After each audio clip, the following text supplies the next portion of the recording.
उसका जीवन धन्य हो जाता है, उसका जीवन कृत्य हो जाता है। और सबसे पहले भागवत श्रवण का जो अधिकार लिया वो देवर्षि नारद विचार किए। अब देखिए उस जमाने में मीडिया का जो कार्य संभालते थे वो देवर्षि संभालते थे। सूचना प्रसारण मंत्रालय देवर्षि के पास में होता था। यहाँ की बात वहां तक भेजनी और वहां की बात यहाँ तक भेजनी।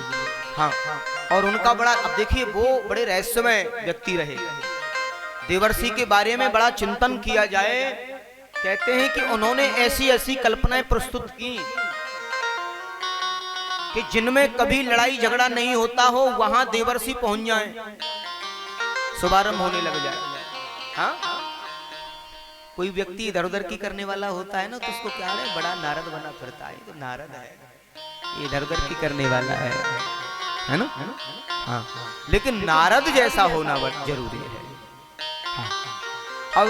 अब देखिए नारद जैसा होना किस लिए जरूरी है, क्योंकि नारद तो धर्म प्रचार का कार्य करते थे, चाहे वो किसी की बुराई करके करें, चाहे वो जैसे भी। अब उनका काम क्या था कि लोगों को उकसाना।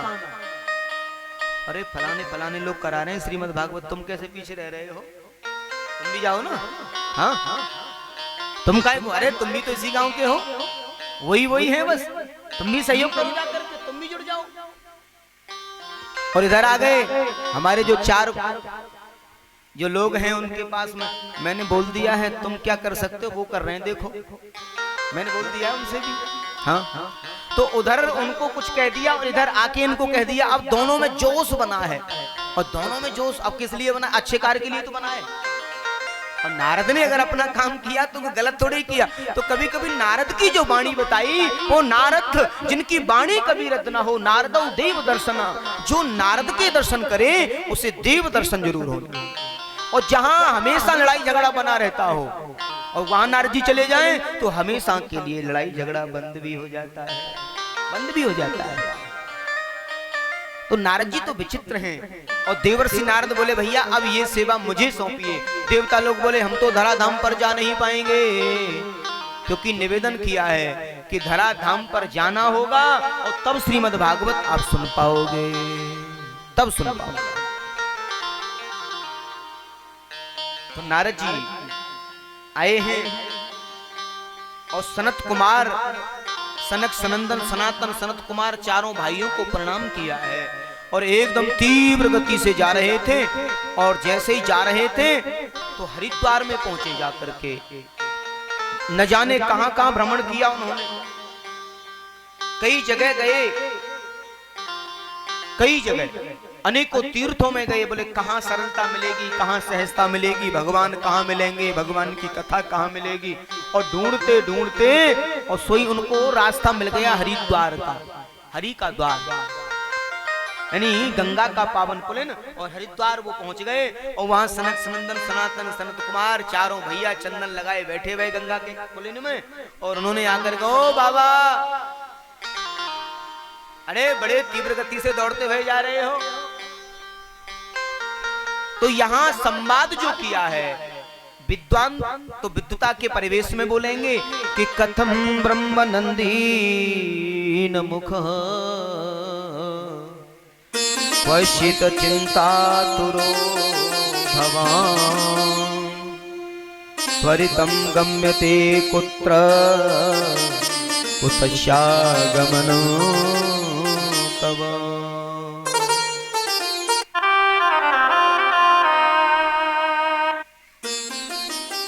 नारद जी जब जा रहे थे तो उन्होंने रोक लिया, ओ महात्मा आप तो हंसने खेलने वाले देवता, देवों के ऋषि, देव ऋषि तुम्हें कहा गया है और आज तुम्हारा मन बड़ा उदास देख रहे हैं, चेहरा बड़ा उदास है। कथम ब्रह्मनंदीन मुखम क्वचित चिंतातुरो भवान, चिंतातुर कैसे हो, इतनी चिंता कैसे हो रही है। और हमने तो सुना है कि नारद जिनसे मिले उनके जीवन में खुशियां आ जाती हैं, और आज हम ऐसे नारद के दर्शन कर रहे हैं कि जिनका स्वयं का चेहरा दुखी है, मलिन है, चेहरे पर खुशियां नहीं हैं। और देवर्षि नारद ने दोनों हाथ जोड़ दिए। महाराज एक बात जरूर कहूंगा, मैं इस धराधाम को सर्वोत्तम समझ करके इस धरती पर आया, इस भूमि पर आया और मैं सब जगह गया, लेकिन कहीं मेरे मन को शांति नहीं मिली, मेरे मन को शांति नहीं मिली।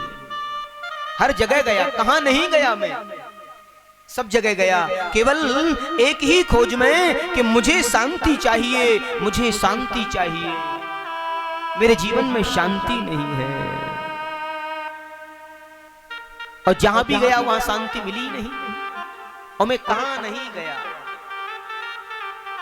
और यही सब ढूंढता हुआ मैं आप श्री के पास में आया। अहम तू पृथ्वी या तो ज्ञात्वा सर्वोत्तमा पुष्करम च प्रयागं च काशी गोदावरी तथा।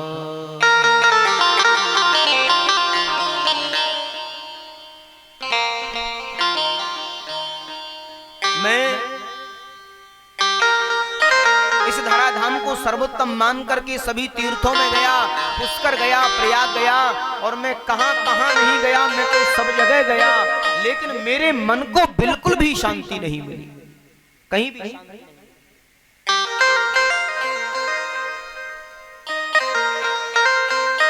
और जैसे ही मैं श्रीधाम वृंदावन में आया, मैंने क्या कौतूहल देखा, क्या कौतूहल देखा मैंने।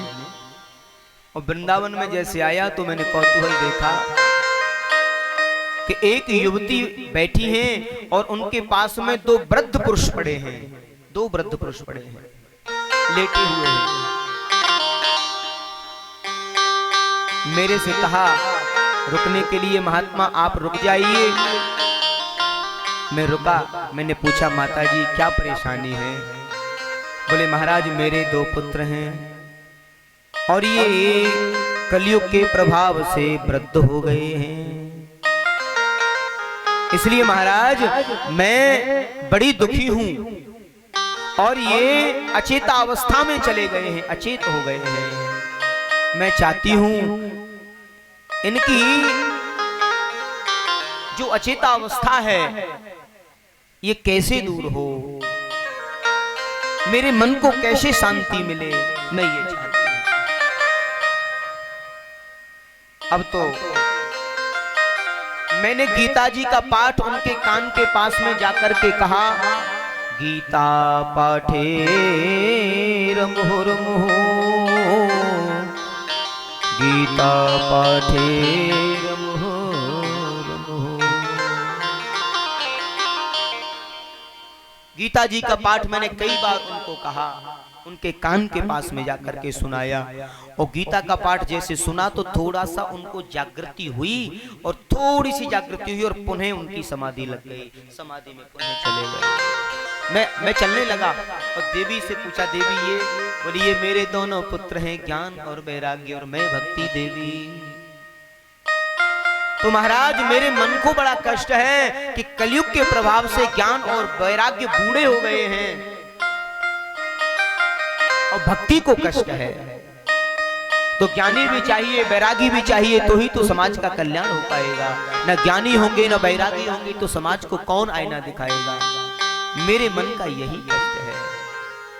मैं आया हूं और आज सनक सनंदन सनातन सनत कुमारों ने कहा, नारद आपको भागवत की कथा सुननी होगी और भागवत की कथा करानी होगी। ज्ञान वैराग्य का बुढ़ापा दूर होगा और भक्ति के कष्ट की निवृत्ति होगी और आपके मन को शांति मिलेगी। हमारे ब्रज में एक कहावत है कि चलो सखी वा देश को जहां बसे ब्रजराज, चलो सखी वा देश को जहां बसे ब्रजराज, और माखन वेचत हरि मिले एक पंथ दुई काज। माखन भी बेच लेंगी हम और वहां हरि से भी मिल आएंगी। यानी माखन बेचने का काम ब्रज ग्वालिनों का, बोले अपना माखन भी बिक जाएगा और दो नैना की निहार माने दरस परस का भाव श्री लाडले जू से भी हो जाएगा। ऐसा काम क्यों न किया जाए, जरूर किया जाए, जहां ब्रजराज से मिलना हो जाए, जहां ब्रजराज से मिलना हो जाए। तो एक पंथ दो काज, और ऐसे काज जिसके लिए मैं तड़प रहा हूं। महाराज अगर आपकी ऐसी इच्छा है और भागवत के होने से अगर ये कष्ट की निवृत्ति हो जाए और मुझे शांति मिल जाए तो बिल्कुल करिए। और गंगा के पावन पुलिन में, लेकिन यहां बड़ा एक चैलेंज हुआ, क्या कि दोनों महान हैं, वक्ता भी और श्रोता भी। देवर्षि कैसे संत हैं, उनके पैर में ऐसी एक चिन्ह स्थिति है कि वो कभी भी एक जगह ठहर नहीं सकते, कभी भी एक जगह नहीं ठहर सकते। और सनत कुमार ऐसे संत हैं, चाहे कोई कितना भी बड़ा आदमी हो, वो एक जगह से कभी दूसरी जगह जा नहीं सकते। हमें नहीं जाना, हम जाते ही नहीं कहीं, हम तो यही रहते हैं। तो ये ऐसा परिवेश और ऐसा संयोग कैसे बना होगा जहां दोनों का समावेश हुआ हो, दोनों का संयोग हुआ। बोले जब प्रभु की कृपा होती है ना, कर्तुम अकर्तुम अन्यथा, कई बार न होने वाला कार्य अगर हो तो ये प्रभु की कृपा कही जाती है। और उसकी कृपा तो उसकी कृपा है, उसकी कृपा की बात न पूछो। जब भगवत कृपा हो जाती है तो सारी दुनिया खुद ब खुद कृपा करने लग जाती है। बाबा ने भी लिखा है ना, क्या लिखा है बाबा ने, जा पर कृपा राम की होई, ता पर कृपा करही सब कोई।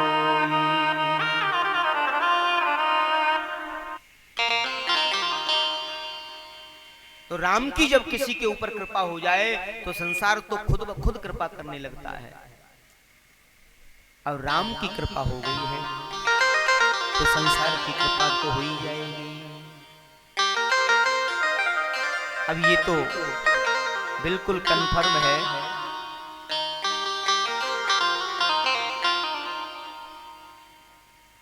तो राम जी की कृपा तो हो गई है और संसार की कृपा तो खुद ब खुद हो जाएगी।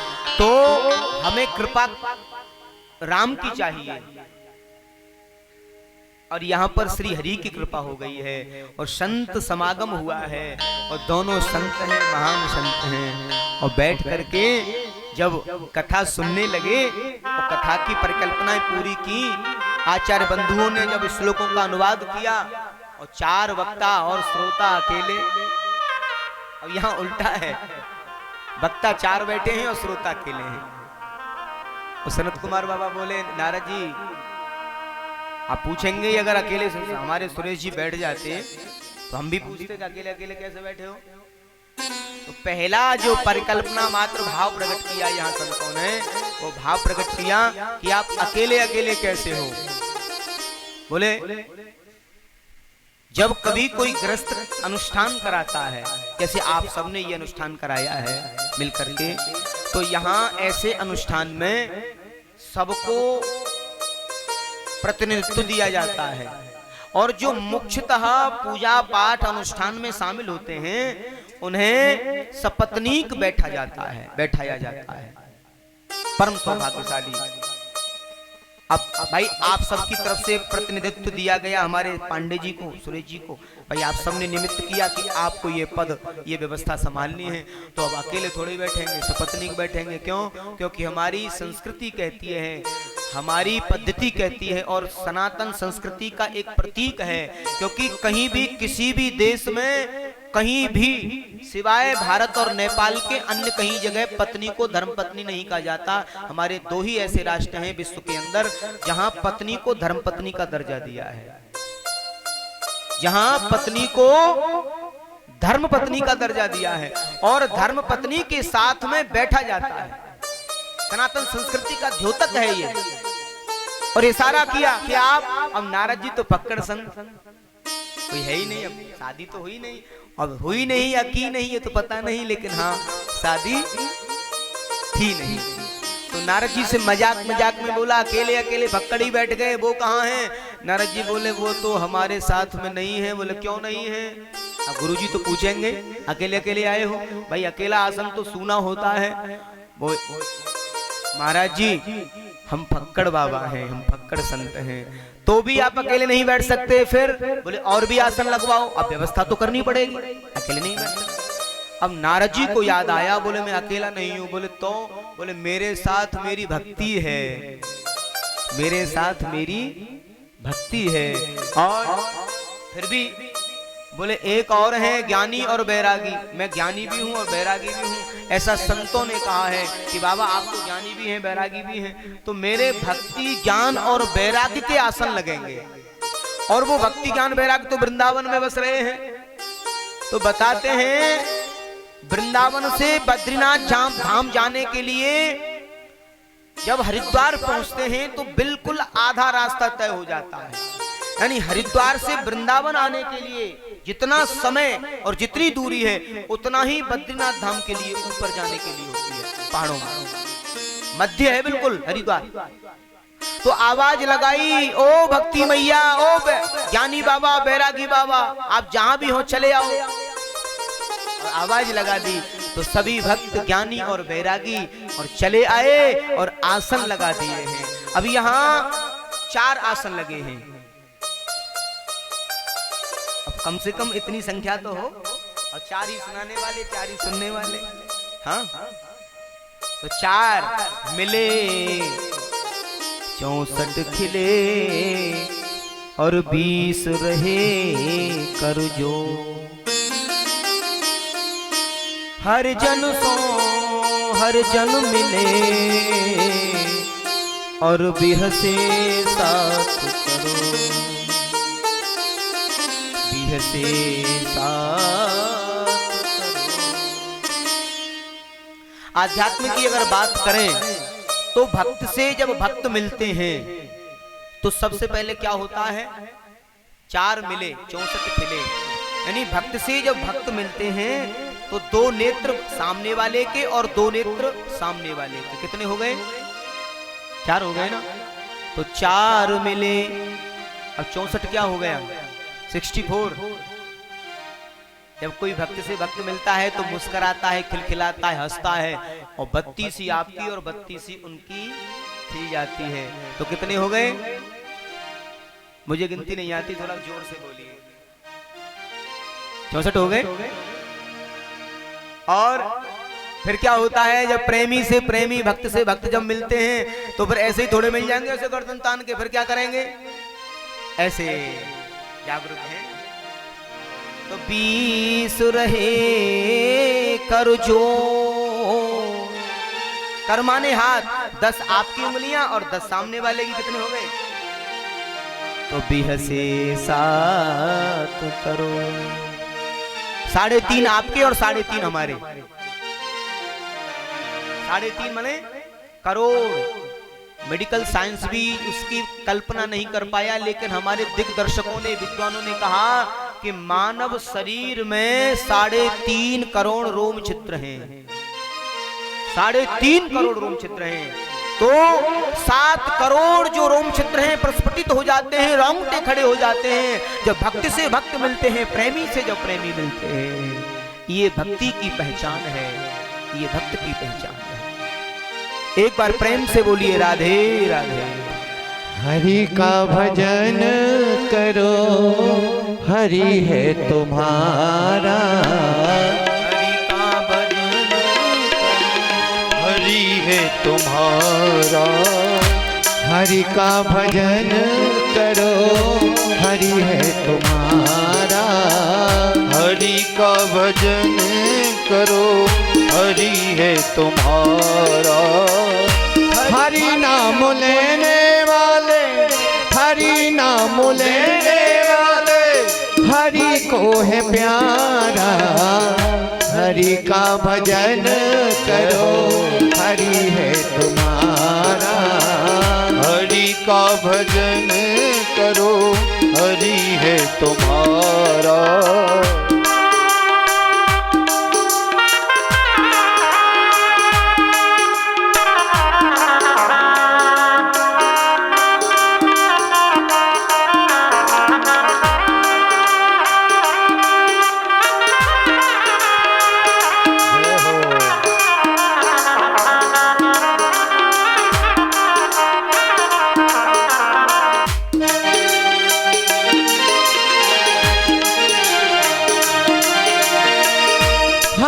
नाम से तेरा काम बनेगा, हरि नाम से तेरा काम बनेगा, हरि नाम तेरे ही साथ चलेगा, हरि नाम तेरे ही साथ चलेगा, हरि के भजन बिना, हरि के भजन बिना, ओ हरि के भजन बिना नहीं है गुजारा, हरि का भजन करो हरि है हमारा, ओ हरि का भजन करो हरि है तुम्हारा, हरि का भजन करो हरि है तुम्हारा।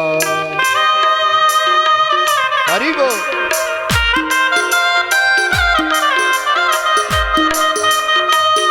जय हो।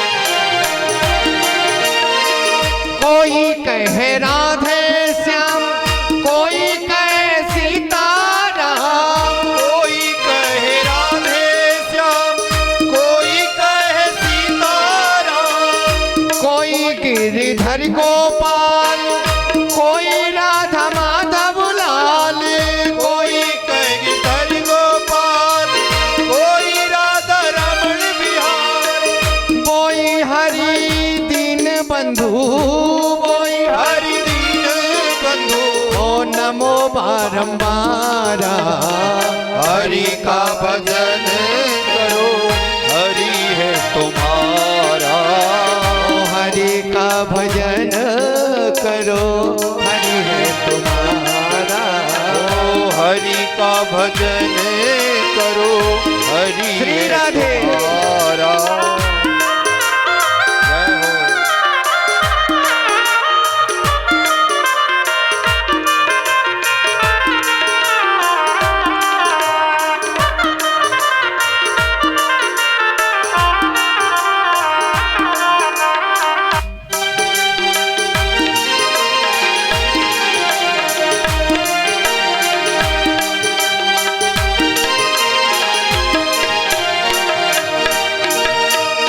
सुख दुख भोगे जाओ, लेखा सब मिटाते जाओ, सुख दुख भोगे जाओ, लेखा सब मिटाते जाओ, नाम हरि तुम गाओ, हरि को रिझाते जाओ, नाम हरि की गाओ, हरि को रिझाते जाओ, ओ बोई हरि दीन बंधु, कोई हरि दीन बंधु, कोई करे कृपा सिंधु, कोई कर कृपा सिंधु, ओ नमो बारंबारा, हरि का भजन करो हरि है तुम्हारा, हरि का भजन करो हरि है तुम्हारा, हरि का भजन करो हरि है तुम्हारा, ओ हरि नाम लेने वाले हरि का है प्यारा, हरि नाम लेने वाले हरि का है प्यारा, ओ हरि नाम लेने वाले हरि का है प्यारा, हरि नाम लेने वाले हरि का है प्यारा, हरि का भजन हरि बोल। हरि है तुम्हारा, हरि का भजन करो हरि है तुम्हारा। बोलिए बांके बिहारी लाल की जय। एक बार प्रेम से बोलिए राधे राधे। राधे राधे। हरि का भजन करो, हरि है अब ये तो बिल्कुल सच है, हमारा अगर कोई है तो केवल हरि है, केवल हरि के बगैर कोई है हमारा। कैसा भाव दिया है, आज देवताओं को अभक्त समझा है। अभक्तां सविज्ञाय न ददो सतथा श्रीमद्भागवती वार्ता सुराणामपि दुर्लभम्। आज सुखदेव स्वामी ने देवताओं को अभक्त समझा है और मना कर दिया है, और उन्हीं में से ये देवता, उन्हीं में से श्री देवर्षि आए हैं और उन्होंने भगवान की भागवत को सुना है, भागवत की कथा को सुना है। कैसा भाव दिया है। कहते हैं देवर्षि ने आकर के और बड़ी सुंदर भगवान की कथा को सुनने का प्रयास भागवत के माध्यम से किया।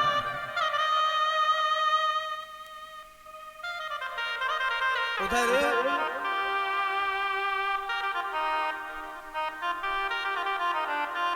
देवर्षि ने सप्ताह पर्यंत भागवत को सुना और जन जन तक इसका प्रचार प्रसार किया है।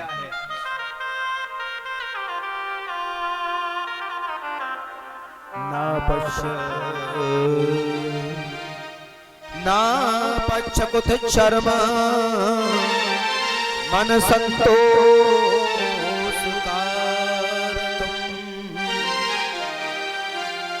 कलिना धर्म मित्रे धरये बाधिता।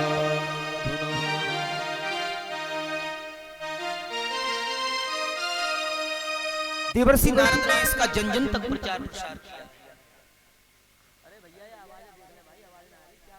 बॉक्स बंद है क्या? आवाज बिल्कुल बंद है। बॉक्स बंद है क्या? आवाज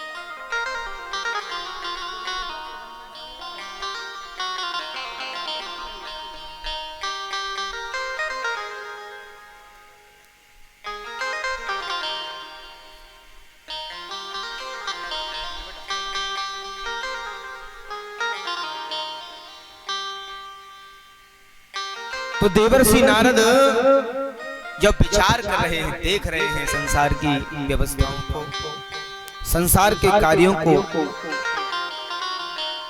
कलिना धर्म मित्रे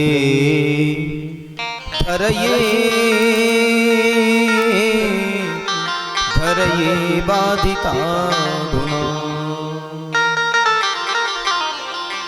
कोई सत्य संभाषण नहीं करता है, केवल झूठ ही झूठ बोलते हैं। और कलयुग में देवर्षि ने देखा कि पूरे दिन व्यक्ति झूठ बोलता है और 1 मिनट का भी अगर उसे अवसर मिला सच बोलने का तो लोगों को गिनाता है। 24 घंटे झूठ बोलता और एक बार भी सच बोले तो बोले हम तो कभी झूठ बोलते ही नहीं। मालूम है आपको, माने अपने आप को सत्यवादी हरिश्चंद्र कहने का प्रभाव बनाते हैं कि हम कभी झूठ नहीं बोलते। और झूठ दिन भर बोले और सच्चे एक बार बोल दे। अरे तुम्हें मालूम है हम कभी झूठ नहीं बोलते, देखा हमने कैसा सच बोला। ऐसा हो गया है। तरुणी प्रभुता के, तरुणी प्रभुता के श्याल को बुद्धिदायक कन्या विक्रीणो लोवाद दंपतिना चकलकनो। क्या हो गया है इस दुनिया को? नारद जी बोले, बोले दुनिया बड़ी दुरंगी है और नहीं ये किसी की संगी है। बोले दुनिया कैसी हो गई है? बोले कन्या विकर्णो लोभ दंपत्ति नाम, ऐसा लोभी दाम्पत्य जीवन हो गया है। बोले ना हम किसी के न कोई हमारा, और झूठे जगत से किया है किनारा। बोले ना हम किसी के न कोई हमारा, ना हम किसी के न कोई हमारा, ना हम किसी के न कोई, दुनिया से हमने, ओ दुनिया से हमने किया है किनारा, ना हम किसी के न कोई हमारा, न कोई। बहुत देख ली तेरी दुनियादारी, बहुत देख ली तेरी दुनियादारी, हुई ना किसी की ये होगी क्या हमारी, हुई ना किसी की ये होगी क्या हमारी, दुनिया से हमने किया है किनारा, ना हम किसी के न कोई हमारा, ना हम किसी के न कोई।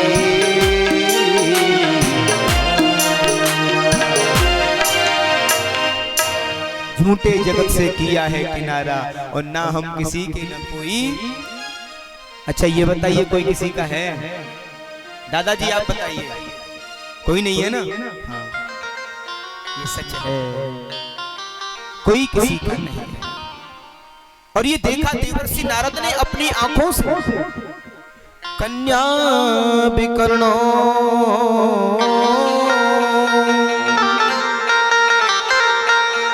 लोभाद दंपति चकल चकल।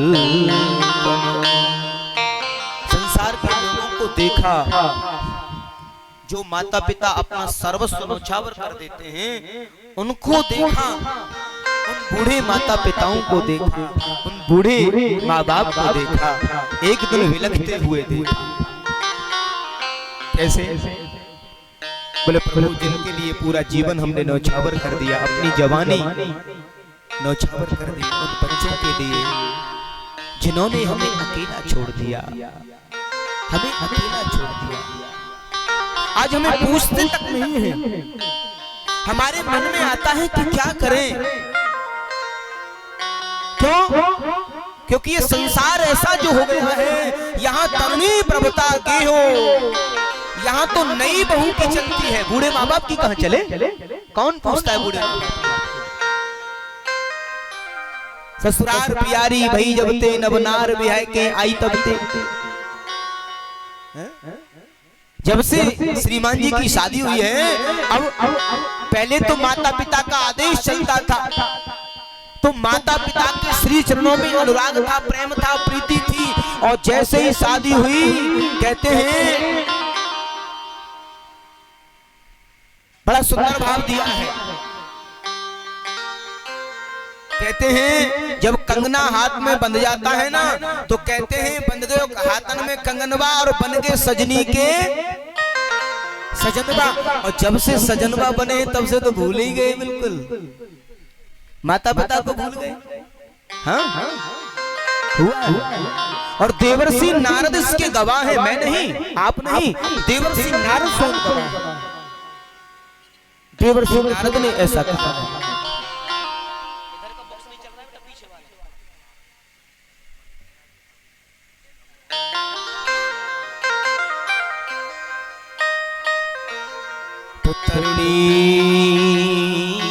प्रभुता के जो बूढ़े माँ बाप को भी नहीं सुनते, माता पिता कहते हैं कि खाट बिछाए द्वार पर पड़ गए और बहुएं मारे ताने। खटिया को कहाँ बिछा देते हैं? दरवाजे पे। बूढ़े बाबा यही दादी हो या बाबा हो, खटिया को दरवाजे पर डाल देते हैं, बिछा देते हैं, यही बैठे रहो। और तुम्हारी तो बुद्धि खराब हो गई है, तुम्हें बोलना तो आता ही नहीं, पता नहीं दिन भर क्या क्या बोलते रहते हैं। होता है ना ऐसा, ये सच है, ये बिल्कुल सच है। खाट बिछाए द्वार पर पड़ गए बहुए मारे ताने, जाने कब मरेगा बुढ़रवा, जानिए कब, यानी उनके मरने की कामना करते, जल्दी से मर जाए, हाँ जल्दी से फ्री हो जाए। ये बड़ा चक्कर लगे रहते हैं, ये चैन नहीं पड़ने देते हैं। तो वो बूढ़े माता पिता क्या सोचते होंगे कि इस संसार में कोई है हमारा, कोई है ना, हम किसी के न कोई हमारा, झूठे जगत से किया है किनारा, किया है किनारा, ना हम किसी के न कोई हमारा, हम किसी के न कोई हमारा, ना हम किसी के न कोई हमारा, झूठे जगत से किया है किनारा, हम किसी के न कोई हमारा, हम किसी के न कोई हमारा।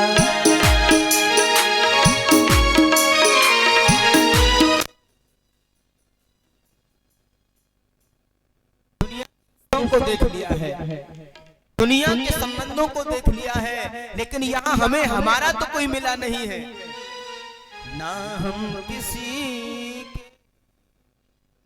कोई हमारा।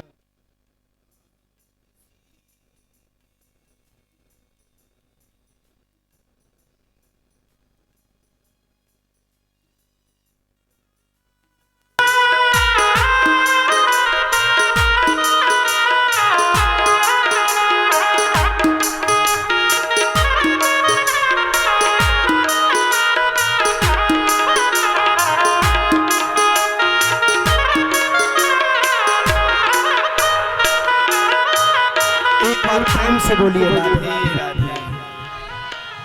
देवर्षि बोले मेरे कष्ट का यही कारण है, इसी वजह से मैं दुखी हूँ इस संसार की व्यथाओं से। और महाराज कोई भी बड़ा काम करें तो कम से कम माता पिता की सलाह तो लेनी चाहिए। बूढ़े बुजुर्ग माता पिता की सलाह लें, उनसे मार्गदर्शन लें। क्यों? क्योंकि वृद्ध जो माता पिता होते हैं उनके जीवन का जो अनुभव होता है वो अद्भुत होता है। उनके जीवन का अनुभव हमारे जीवन से जब जुड़ जाता है तो जीवन सहज हो जाता है। वृद्धों के पास में लंबी आयु का जो अनुभव होता है वो जीवन को सहज बना देता है।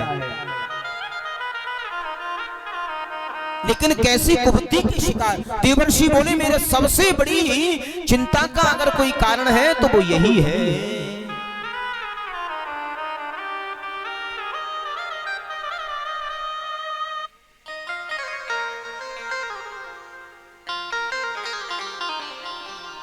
कलिना धर्म मित्रे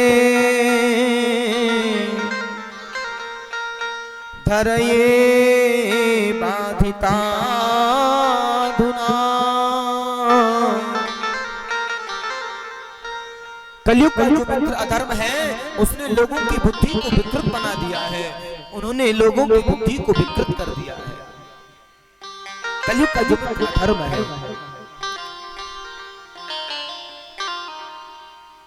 और देवर्षि अपना भाव प्रकट करते हैं और सनक सनंदन सनातन सनत कुमार बड़ी सुंदर व्याख्याओं से उनके कष्ट की निवृत्ति कर रहे हैं। महाराज आपने जो सत्कर्म किए हैं और जो सत्कर्म कर रहे हैं उनके माध्यम से आपके मन को शांति मिलेगी, जिसको लेकर के आप चिंतित हैं। सत्कर्म सूचक नाम ज्ञान यज्ञ स्मृतो बुधै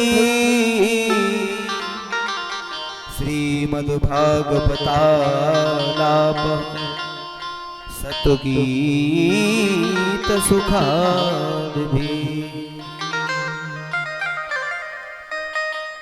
तो ज्ञान और वैराग्य का बुढ़ापा दूर कैसे हो और भक्ति देवी के कष्ट की निवृत्ति कैसे हो, ये सब कष्ट की निवृत्ति कैसे हो। और यहाँ देवर्षि नारद ने श्रीमद् भागवत का वाचन कराया है और सनक सनंदन सनत कुमारों ने साप्ताहिक वाचन किया है। ये मानव पापग्रस्त तो सर्वदा सदा दुराचारता विभवमार्गगा। ये मानव पापग्रस्त सदा सर्वदा सदा सर्वदा। बोले देवर्षि नारद को जब कथा सुनाई तो अब देवर्षि ने कहा महाराज एक बात बताइए, कोई पापी आत्मा अगर भागवत की कथा सुने और उसे मुक्ति मिले,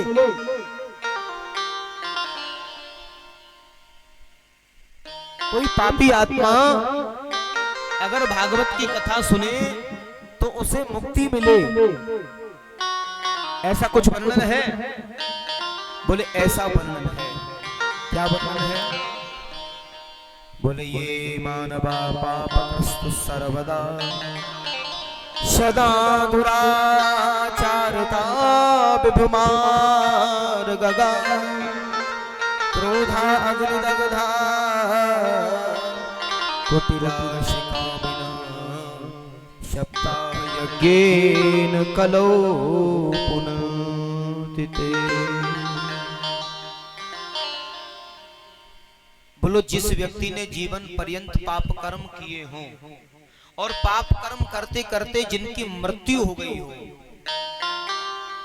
और मर करके महाप्रेत बन गए हों और उनके मरने के बाद में उन्हीं का कोई वंशज उनके नाम से भी अगर भागवत करा दे, भागवत में तो लिखा है कि अगर उनका कोई नहीं भी है तो उनका अपना कोई नजदीकी व्यक्ति, कोई रिश्तेदार, कोई परिवार का सदस्य या बोले वो भी नहीं है तो बोले गांव का कोई व्यक्ति, गांव का कोई जनप्रतिनिधि, कोई भी व्यक्ति उसके निमित्त अगर भागवत की कथा का अनुष्ठान करा देता है तो अधो जो मुक्ति में पड़े हैं उन्हें मुक्ति मिल जाती है।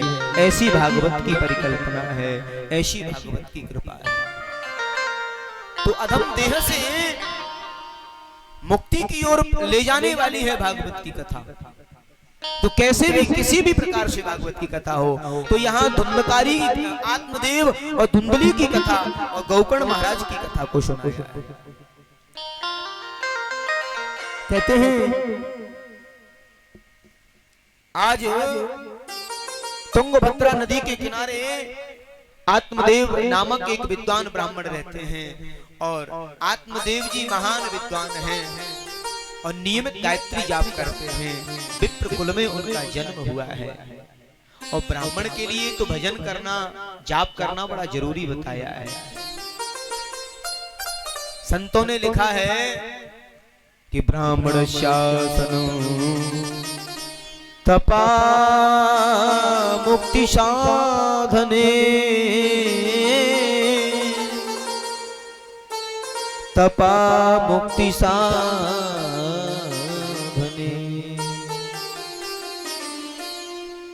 ऐसा दैदीप्यमान जीवन है। और जैसे ही महात्मा जा रहे थे निकल के देवरूपी भगवान के रूप में संत, और संत को ही तो भगवान बनाया बताया है, संत भगवान एक ही बात है। और संत के रूप में भगवंत जब जा रहे थे तो एकदम से आत्मदेव जी ने देखा और प्रणाम किया। क्यों? क्योंकि आत्मदेव जी को पड़ोसियों ने बड़ा विचलित कर दिया था, क्योंकि उनके यहाँ गाय थी, उसको बछड़ा बछिया नहीं हो रहा है काफी दिनों से।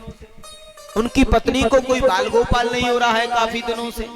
बहुत दिन हो गए शादी विवाह को और कोई बाल गोपाल नहीं हुआ है। उनके यहाँ एक तुलसी का विरवा है, वो भी आए दिन सूख जाता है। और निवेदन किया, बाबा हमें लगता है कि आपके पितृ आपसे नाराज हैं, आपके पितृ आपसे संतुष्ट नहीं है। कैसा भाव दिया है। अब एक बात जरूर बताएं, व्यक्ति जब घर बनवाते हैं ना तो सबसे पहले वो ये जरूर देखते हैं कि हमारा पड़ोसी कैसा है। हाँ, पड़ोसी जरूर देखते हैं। क्यों? क्योंकि पड़ोसी अगर अच्छा होगा तो हमारा मन विचलित। अब हमारे जीवन शैली में पड़ोसी की भी काफी भूमिकाएं होती हैं। पड़ोसी अगर भला होगा, अच्छा होगा तो खूब शांति से जीवन की यात्रा बनी रहेगी। और पड़ोसी अगर ऐसा होगा, अब होते कैसे हैं? एक तो होते हैं अच्छे वाले, अच्छे वाले माने नहीं ज्यादा मतलब रखते, न ज्यादा कुछ कहते, न ज्यादा सुनते, वो अच्छे वाले होते हैं। कहीं जरूरत पड़े सुख दुख की तो खड़े हो जाते हैं और बाकी ज्यादा चर्चाओं से उन्हें कोई लेना देना नहीं। अब काय को किसी के चक्कर में पड़े। अगर कहीं आवश्यकता लगती है, कोई दिक्कत है, कोई परेशानी है तो आधी रात खड़े हैं। और अन्य बातों में चर्चाओं में हमें नहीं जाना। वो अच्छे पड़ोसी बताए हैं। तो वो हो गए अच्छे। और एक होते ज्यादा अच्छे वाले, अब उनको आप जानते ही हो। ज्यादा अच्छे वाले जो होते हैं ना, वो जड़ सहित ही, हाँ मेरी एक भले ही फूट जाए पर तेरी दोनों फोड़ूंगा। एक मेरी भले ही फूट जाए और तेरी जरूर फोड़ूंगा दोनों। वो ज्यादा अच्छे वाले होते हैं। वो ज्यादा अच्छे वाले जो पड़ोसी थे वो आने लगे और महात्मा रूपी विद्वान को ऐसा भ्रमित कर दिया। अब ये तो प्रभु की इच्छा है, पुत्र होना, पुत्री होना, संतान होना, नहीं होना, ये हमारा और आपका विषय थोड़ा ही है। ये तो प्रभु की कृपा है। और परमात्मा, क्योंकि हानि लाभ जीवन मरण यश अपयश विधि हाथ। हानि होना, लाभ होना, यश मिलना, अपयश मिलना, ये हमारे आपके हाथ में तो है नहीं। किसके हाथ में है? प्रभु के हाथ में है। क्योंकि हमने सब कुछ प्राप्त कर लिया है, सब कुछ तो जीत लिया है, लेकिन उस प्रभु की इस पद्धति को नहीं जीत पाए। जन्म कब होना है, क्या होना है और मृत्यु कब होनी है, क्या कोई मृत्यु को टाल पाई है विज्ञान आज तक? डॉक्टरों ने मौत को रोका है। बोले बीमारी का इलाज भले ही कर लिया हो, मौत का किसी ने आज तक इलाज नहीं किया है। किसी ने किया है? नहीं किया। बीमारी का इलाज हो सकता है, मौत का नहीं हो सकता। क्योंकि मृत्यु अटल है, वो प्रभु की वधित है, वो होगी, लेकिन कब होगी ये भी हम नहीं बता सकते। ये कोई नहीं बता सकता कि हमारी मृत्यु तब होगी, कब हो जाए, कुछ भरोसा नहीं है। तो हानि होना, लाभ होना, जन्म होना, मृत्यु होना, यश मिलना, अपयश मिलना। अब कुछ लोग भला करने से भी डरते हैं। बोले हम भला कितना भी करते हैं पर लोग हमें यश देते ही नहीं। अरे भले आदमी, कोई यश दे या ना दे, तुम भला करिए। क्यों? क्योंकि भला करना मेरा कर्म है। ये मनुष्य की मेधावान वृत्ति है कि मनुष्य को भला करना चाहिए, हमेशा भला करना चाहिए और सबका भला करना चाहिए। तू सोच ले मन में, है सब जगह भगवान, क्यों ढूंढता है बन में, क्यों ढूंढता है बन में। तू सोच ले मन में, है सब जगह भगवान, क्यों ढूंढता है बन में, क्यों ढूंढता है बन में। जिस दिन हम ये सोच लेंगे कि हमारी सेवा करने से भगवान प्रसन्न होते हैं, उस दिन हम संसारी लोगों की प्रशंसा के कायल नहीं रहेंगे। क्योंकि हमारी जो मनोदशा है वो कैसी हो गई है। हमने अगर कोई बढ़िया काम, अरे वाह क्या वाह, अरे बहुत बड़े, आप तो बड़े आदमी। कुछ लोगों को अपनी प्रशंसा ज्यादा अच्छी लगती है। लेकिन हमारे ब्रजवासी गाते हैं एक भजन बड़ा सुंदर सा। क्या गाते हैं? कोई भला कहे या बुरा कहे, हम हो गए राधा रानी के। कोई भला कहे या बुरा कहे, हम हो गए राधा रानी के। हम भुजा उठाकर कहते हैं हम हो गए राधा रानी के। अच्छा ये बताइए राधा रानी के कौन है, कौन कौन है? अब कोई बुरा कहे या भला कहे, अब कई लोग तो, अब देखिए कई लोग तो इस वजह से बैठे हैं कि हमारा पड़ोसी कहेगा आज तो बड़ा भगत बना फिर रहा है। वैसे तो ऐसी ऐसी बातें करता, आज तो बड़ा कह रहा है मैं भी राधा रानी का हूँ, हैं? नहीं, जो कहे सो कहने दो। हमें क्या कहना है? भगवान का नाम लेना है। आइए बड़े भाव से, बड़े सुंदर भावों को प्रकट करते हुए और भगवान के भजन में समर्पित होना है। हरि नाम नहीं तो जीना क्या, हरि नाम नहीं तो जीना।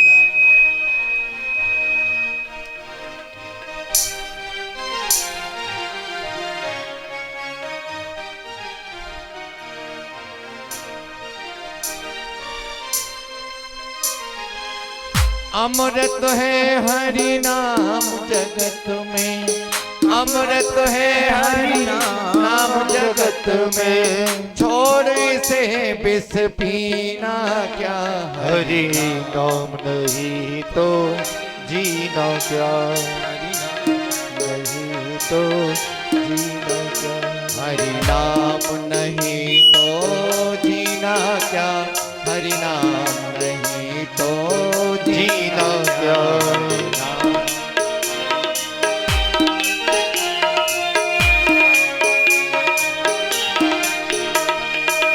काल सदा अपने रस डोले, ना जाने कब सिर चढ़ बोले,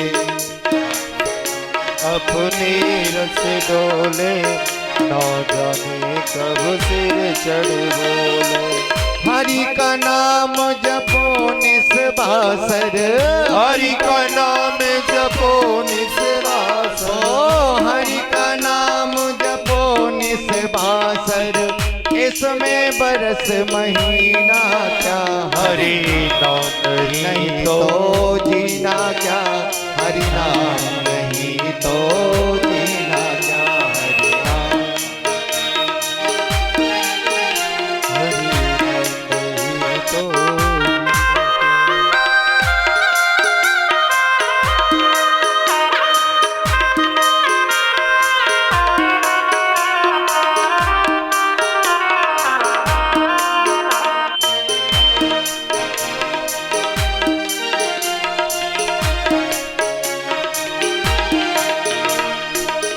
तीरथ है हरि नाम तुम्हारा, फिर क्यों फिरता मारा मारा, तीरथ है हरि नाम तुम्हारा, फिर क्यों फिरता मारा मारा। अंत समय हरि नाम न आवे, हे अंत समय हरि नाम न आवे, अंत समय हरि नाम न आवे, काशी और मदीना क्या, हरि नाम नहीं तो जीना क्या, हरि नाम नहीं तो जीना क्या।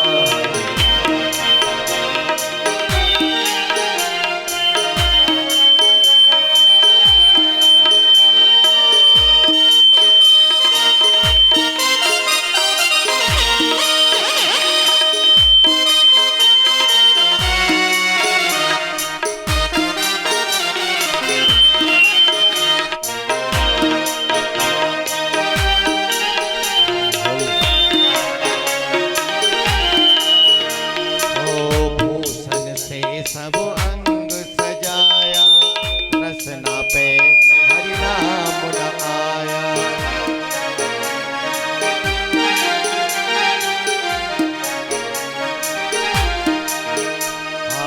भूषण से सब अंग सजाया, रसना पे हरि नाम न आया, देह पड़ी रह जाए यहीं पर, देह पड़ी जाए यहीं, ओ देह पड़ी रह जाए यहाँ पर, कुंडल और नगीना क्या, हरि नाम नहीं तो जीना क्या, हरि नाम नहीं तो जीना क्या,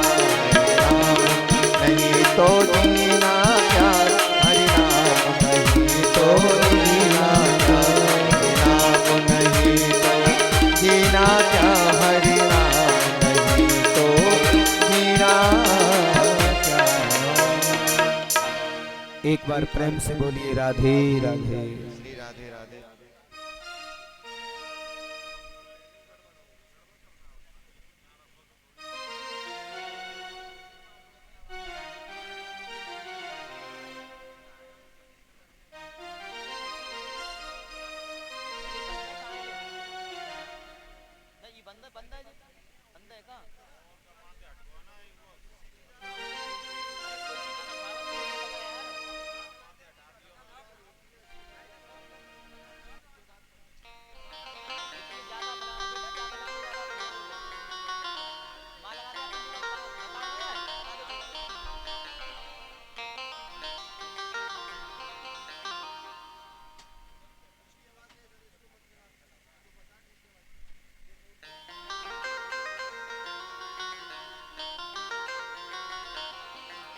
एक बार प्रेम से बोलिए राधे राधे।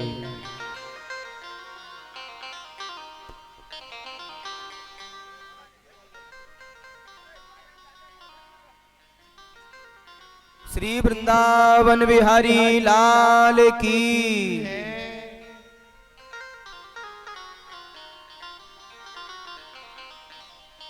आज आत्मदेव पंडित जी पुत्र के लिए कामना करते हैं, लेकिन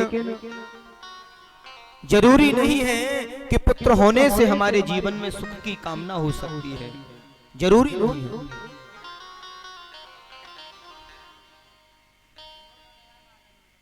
एक बात हमें जरूर याद रखनी चाहिए कि पुत्र होकर के अगर वो कुपात्र हो जाए, नहीं है तो कभी कभी रोएंगे, और होकर के अगर कुपात्र हो गया तो पूरे जीवन रुलाएगा, पूरा जीवन रुलाएगा। तो भले ही ना हो, भले ही ना हो, लेकिन कुपात्र ना हो, सुपात्र हो। कहते हैं कि समस्त तारागण मिलकर के संसार को प्रकाशित नहीं कर पाते, सौरमंडल को, और लेकिन चंद्रमा अकेले जब निकलते हैं तो सौरमंडल को प्रकाशित कर देते हैं। पुत्र हो कैसा, बोले भले ही एक हो, 2, 5, 10 ना हो, अब 5, 5, 7, 7 बेटे हैं और फिर भी माता पिता को दुख है, क्या फायदा ऐसी संतान का।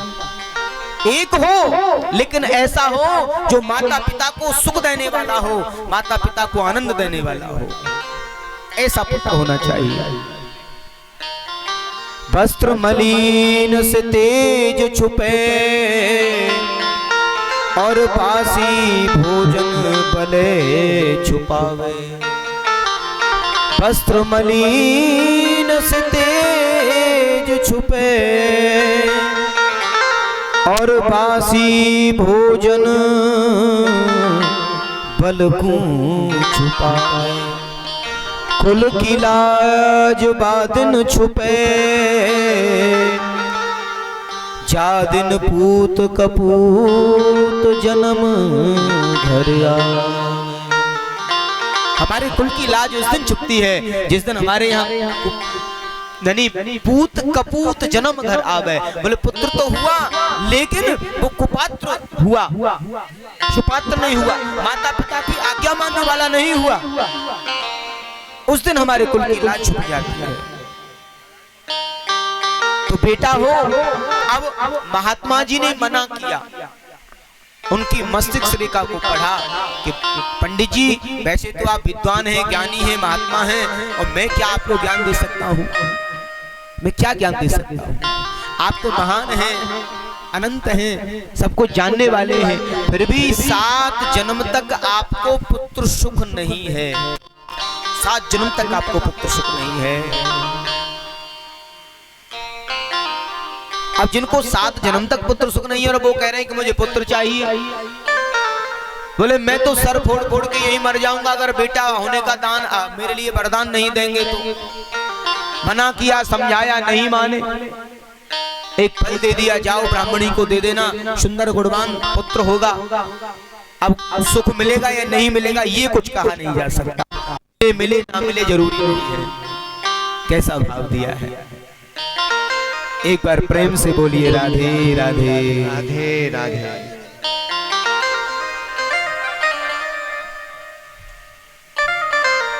प्रथम दिवस है, व्यवस्थाएं थोड़ी सी व्यवस्थित की जा रही है। पहला दिन है और व्यवस्थित की जा रही है व्यवस्थाएं।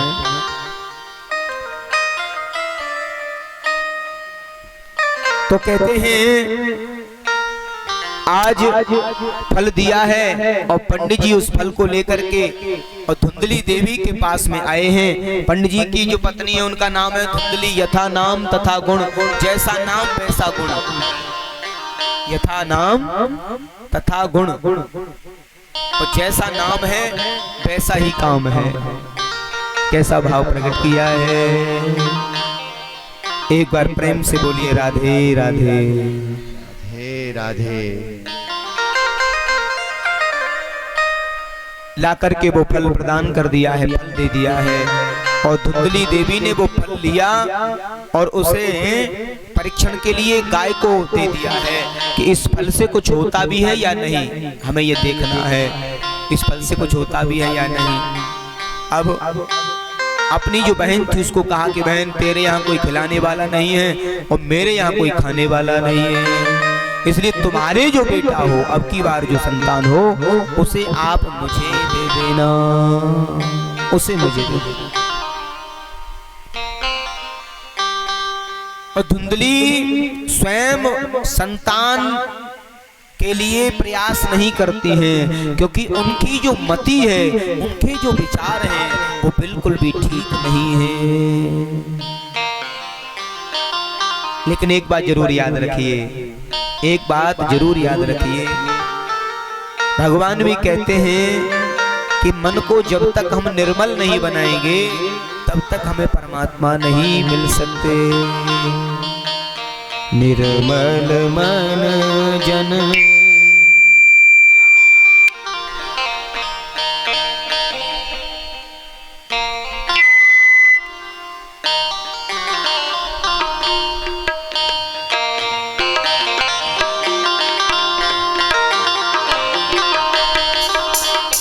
निर्मल मन जन सो मोहि पावा।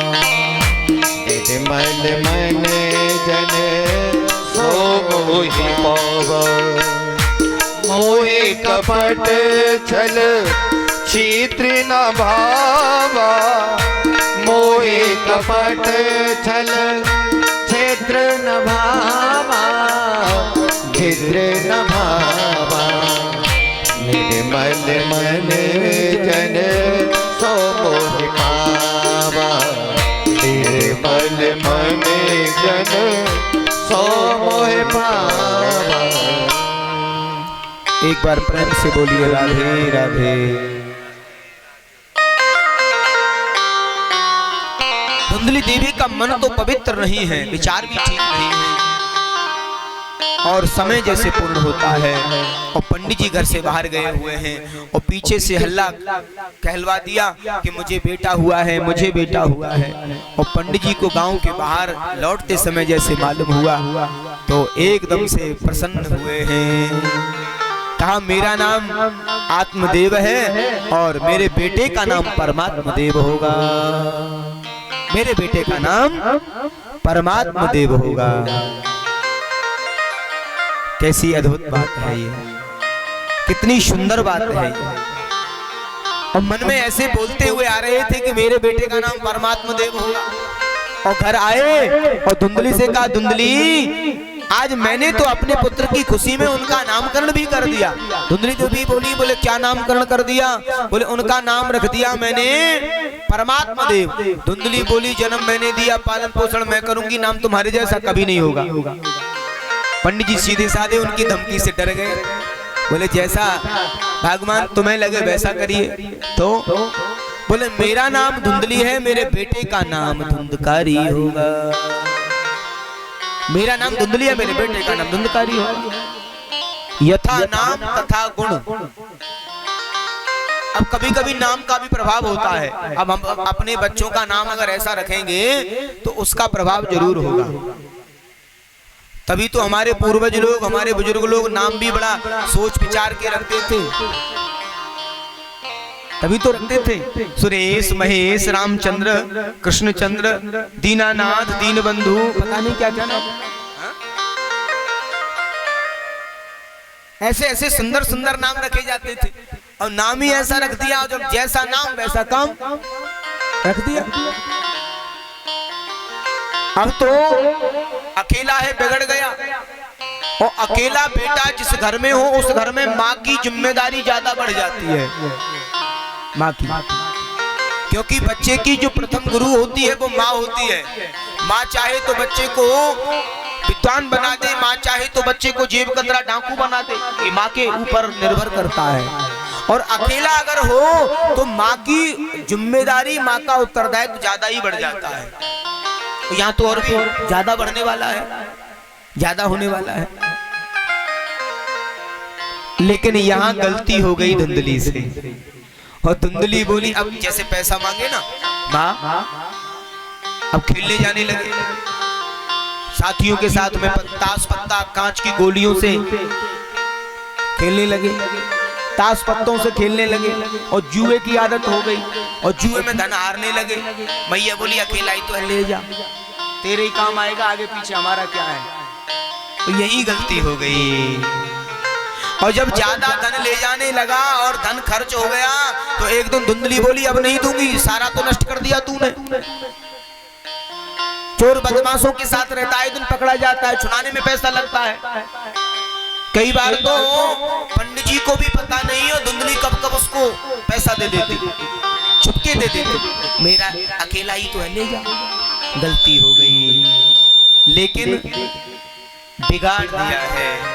और जब बिगड़ गया तो फिर सुधारने का प्रयास किया जा रहा है। अब एक बात जीवन में याद रखिए, बच्चे का लालन पालन केवल 5 वर्ष तक बताया है, और 10 वर्ष तक बताई है ताड़ना। 5 वर्ष की अवस्था तक लालन पालन करिए, लालित पालित 5 वर्षानी 10 वर्षानि ताड़यतः 16 वर्षे पुत्र मित्र बदाचर्ये। लालन पालन कब तक करना है? 5 साल तक। और उसको ताड़ना कब तक देनी है छोटू राम? मिली का? मिली। 10 वर्ष तक उसको ताड़ना दीजिए, और 16 वर्ष से, अब 16 वर्ष का हो गया तो अब उसको ताड़ना मत दीजिए। क्यों? क्योंकि वो पुत्र नहीं अब मित्र हो गया है। और 16 साल का बेटा कंधे की बराबरी का हो जाए तो उसे आप डंडे से नहीं सुधार सकते, डांट के नहीं सुधार सकते, उसे आप मित्रवत व्यवहार से सुधार सकते हो।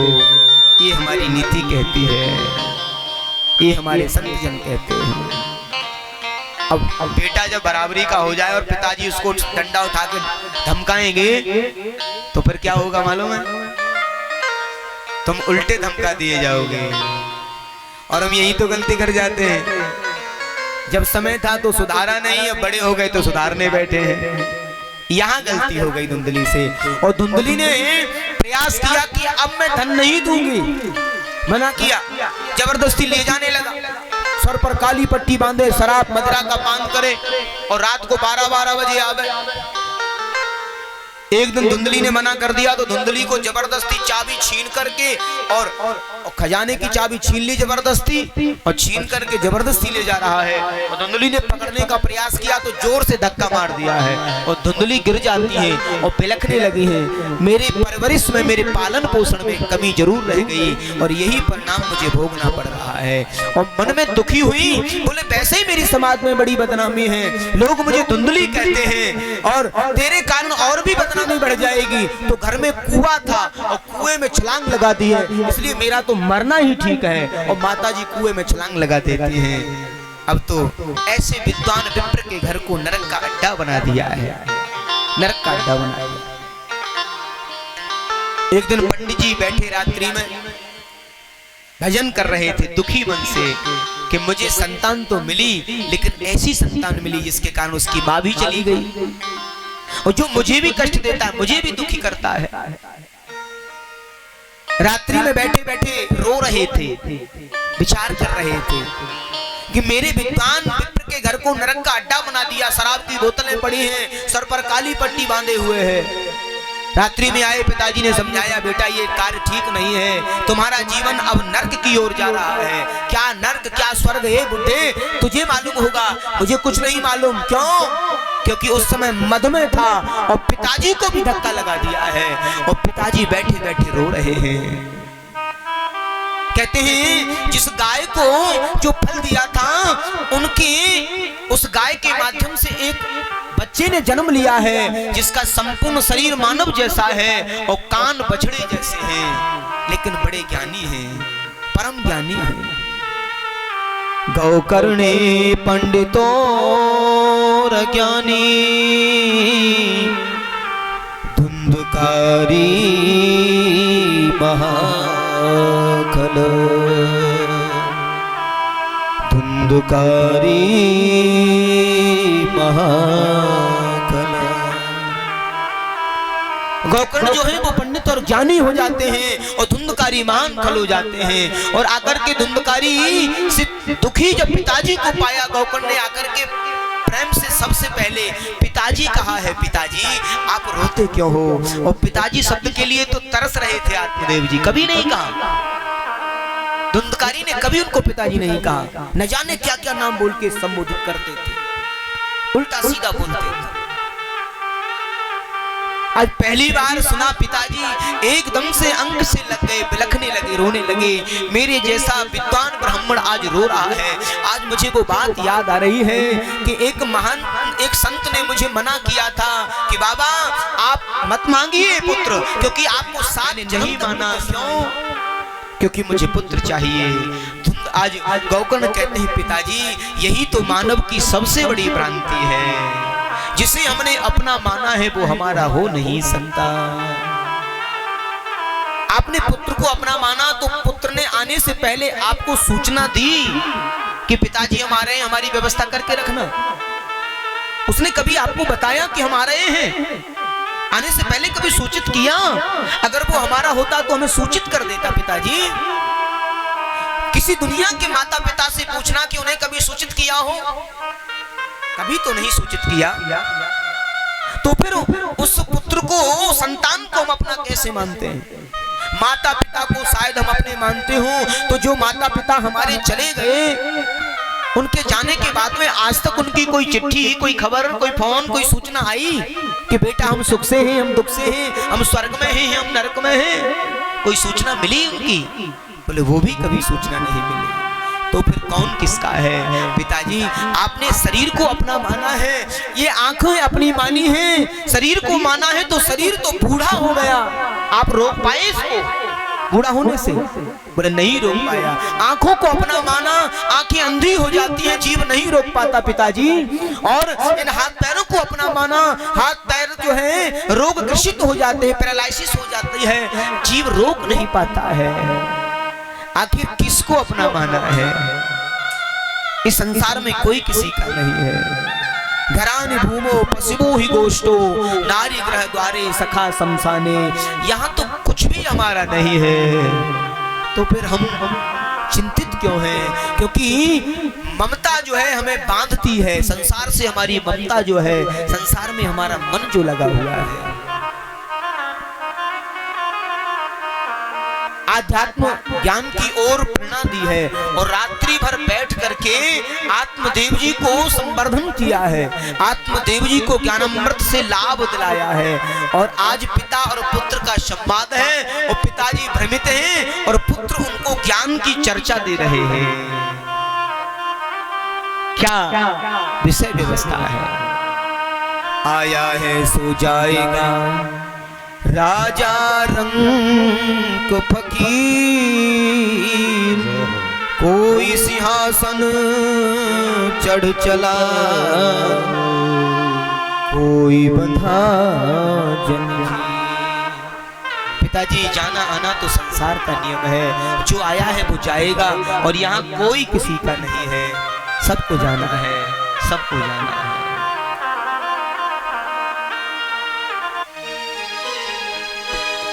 जाएगा जब जहां से कुछ भी न साथ होगा, 2 गज कफन का टुकड़ा तेरा इनको डाल दे, जाएगा। इनको डाल।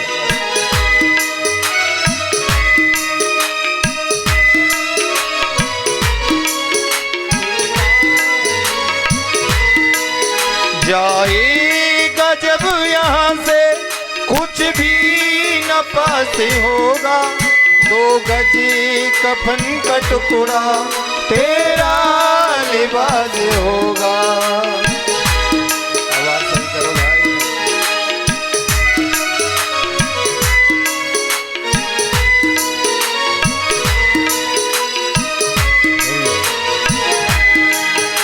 कांधे पे धर ले जाए परिवार बाल तेरे, कांधे पे धर ले जाए परिवार बाल तेरे, यमदूत ले पकड़ कर टोलेंगे घेरे घेरे, यमदूत ने पकड़ कर डोलेंगे घेरे घेरे, पीटेगा अपनी छाती, पीटेगा अपनी छाती, कुनबा उदास होगा, 2 गज कफन का टुकड़ा तेरा लिबास होगा।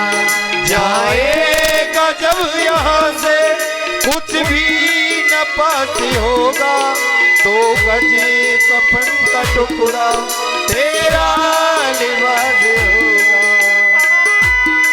जय हो भैया।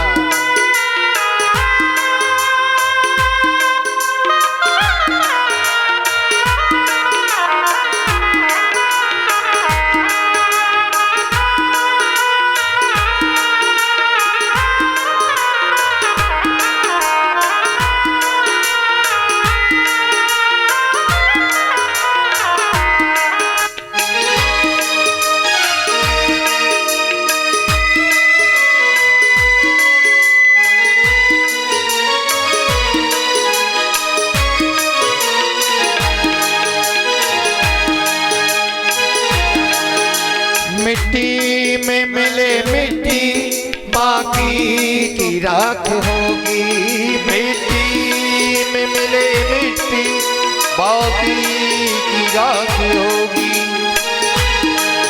सोने से तेरा जीवन जल कर के खाक होगी, सोने सी तेरी काया जल कर के राख होगी, सोने सी तेरी काया जल कर के खाक होगी, सोने सी तेरी काया जल कर के खाक होगी, दुनिया को त्याग तेरा, दुनिया को त्याग तेरा मरघट में बास होगा, 2 गज कफन का टुकड़ा तेरा लिबास होगा। जाएगा जब यहाँ से कुछ भी न पास होगा, 2 गज कफन का टुकड़ा तेरा लिबास होगा। हे हरि।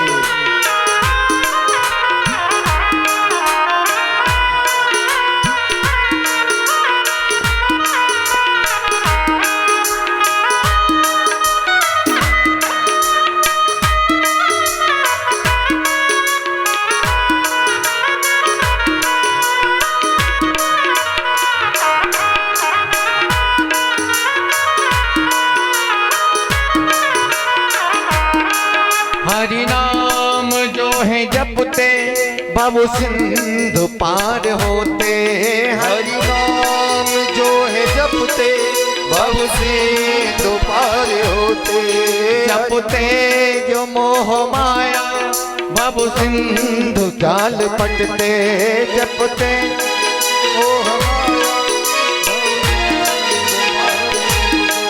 प्रभु से जुड़ेगा रिश्ता, प्रभु से जुड़ेगा रिश्ता, रिश्ता जो खास होगा, 2 गज कफन का टुकड़ा तेरा निवास होगा। जाएगा जब यहाँ से कुछ भी न पास होगा, 2 गज कफन का टुकड़ा तेरा लिबास टुकड़ा तेरा निवास होगा, तो गज कफन का टुकड़ा तेरा निवास होगा।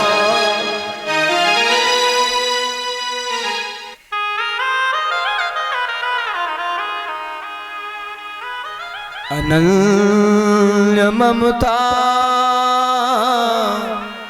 विष्णु ममता,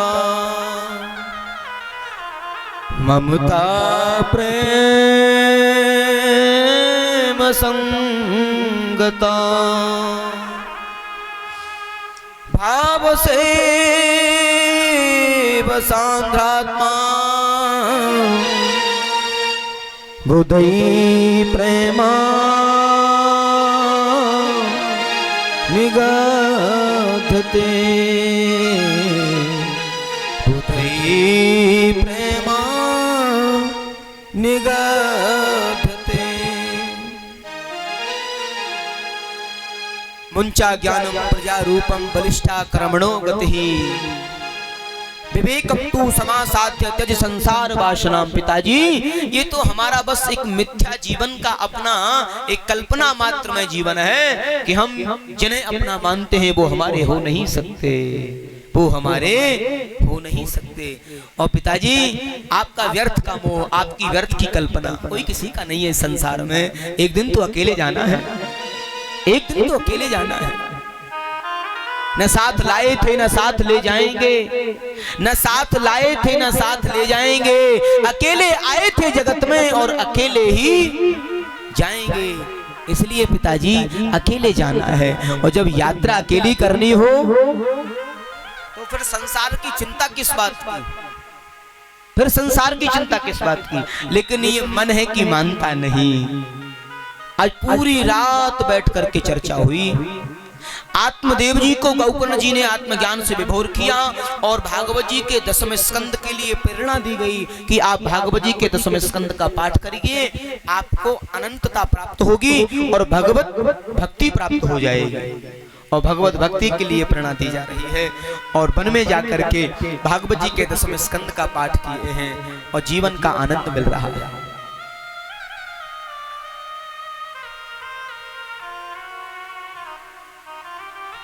कैसा भाव दिया है।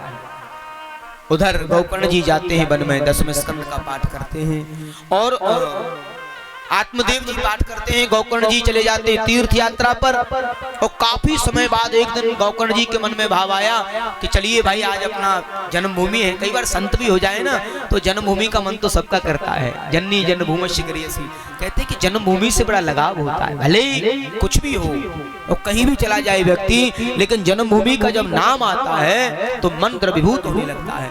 और गौकर्ण जी महाराज बड़े संत हो गए, विद्वान हो गए, लेकिन फिर भी बोले अब आज मन करता है कि जन्मभूमि को प्रणाम कर ही आवे। और रास्ते में आ रहे थे, गांव पड़ता था उत्तम नगर, और रात्रि में आए, विचार किया चलो थोड़ा सा मिल लेते हैं लोगों से। लेकिन रात्रि का टाइम है, लोग जगेंगे, व्यवस्थाएं करेंगे, महाराज जी आए हैं तो किसी को क्यों कष्ट दिया जाए। और वो संत वो विद्वान क्या जो अपने लिए लोगों को कष्ट दे, जहां तक हो सके वहां तक व्यवस्थाओं के परिप्रेक्ष्य में रह करके अपने कार्य को पूर्ण कर ले। सच्ची बात तो यही है। अब रात्रि का समय, अब देखिए संतों का काम क्या है, या निशा सर्वभूतानाम तस्यम जागृति संयमी। सारा संसार जब सोता है संत लोग बैठ करके भजन करते हैं। अब भजन करने के लिए स्थान का होना बड़ा जरूरी होता है। अब मंदिर देवालय सब स्थान बनाए जाते हैं।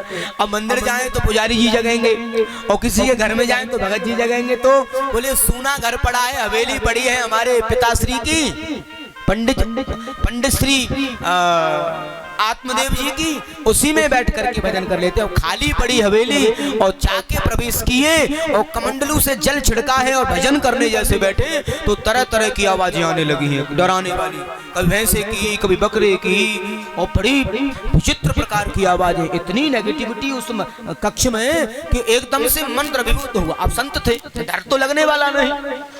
विचार किए भैया कौन है, बोले हम हैं, हम भ्राता त्वदीयस्मि, हम आपके भाई। तो मैं आपका भाई धुंधकारी अहम भ्राता तदीयस्मै धुंधकारिति नामतः स्वकीय नीव दोषेण ब्रह्मत्वं नाशितम मया। ब्रह्म तत्व मेरे से नष्ट हो गया भैया और मैं अधम देह में पड़ा हूँ और महाप्रेत बना हुआ पड़ा हूँ। मैं चाहता हूँ मुझे मुक्ति मिल जाए। अब तो गोकर्ण जी महाराज बड़े विचलित हो गए। मेरा भाई मैंने भाई कहा है। आज गोकर्ण को धुंधकारी ने बोले मेरा भाई अगर कहा है तो मुक्ति जरूर होगी, क्योंकि ये कर्तव्य बनता है। कहते हैं एक कुल में अगर कोई भक्त होता है, बड़े ध्यान से सुने, एक कुल में अगर कोई भक्त होता है तो उसकी 21 पीढ़ी तर जाती है। एक कुल में कोई भक्त हो जाए तो उसकी 21 पीढ़ी तर जाती है, यानी 7 पीढ़ी पिता पक्ष की, 7 पीढ़ी ननिहाल पक्ष की और 7 पीढ़ी ससुराल पक्ष की। एक भक्त होने से 21 पीढ़ियां तर जाती हैं। तो क्यों ना मेरी तो ये पहली पीढ़ी है। ये कर्तव्य बनता है भक्त का कि भगवान से प्रार्थना रखी जाए।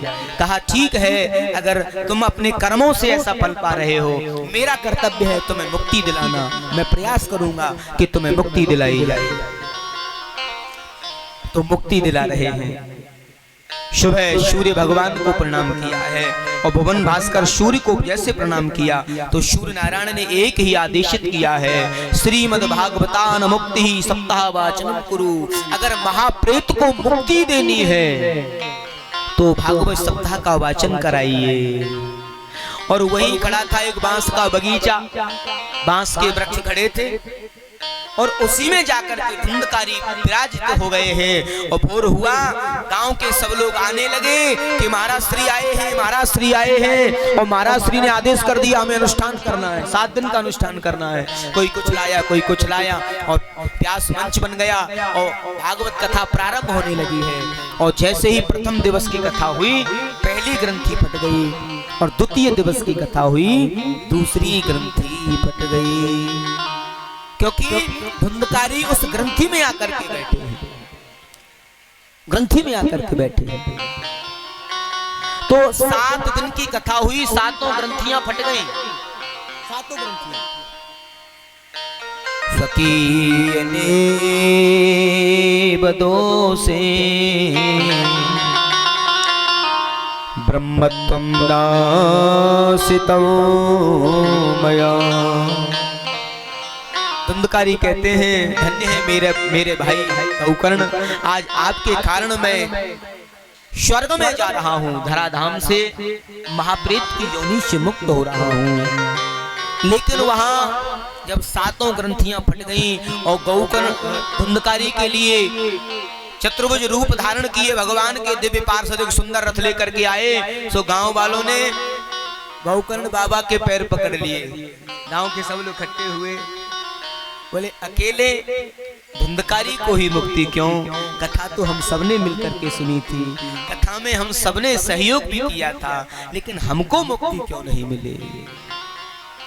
गांव के लोगों को संबोधित किया, भैया सुनने में अगर भेद हो जाता है तो फल में भी भेद हो जाता है। हाँ, क्योंकि श्रोता 3 प्रकार के बताए हैं, एक होते हैं श्रोता, एक होते हैं सरोता और एक होते हैं सोता।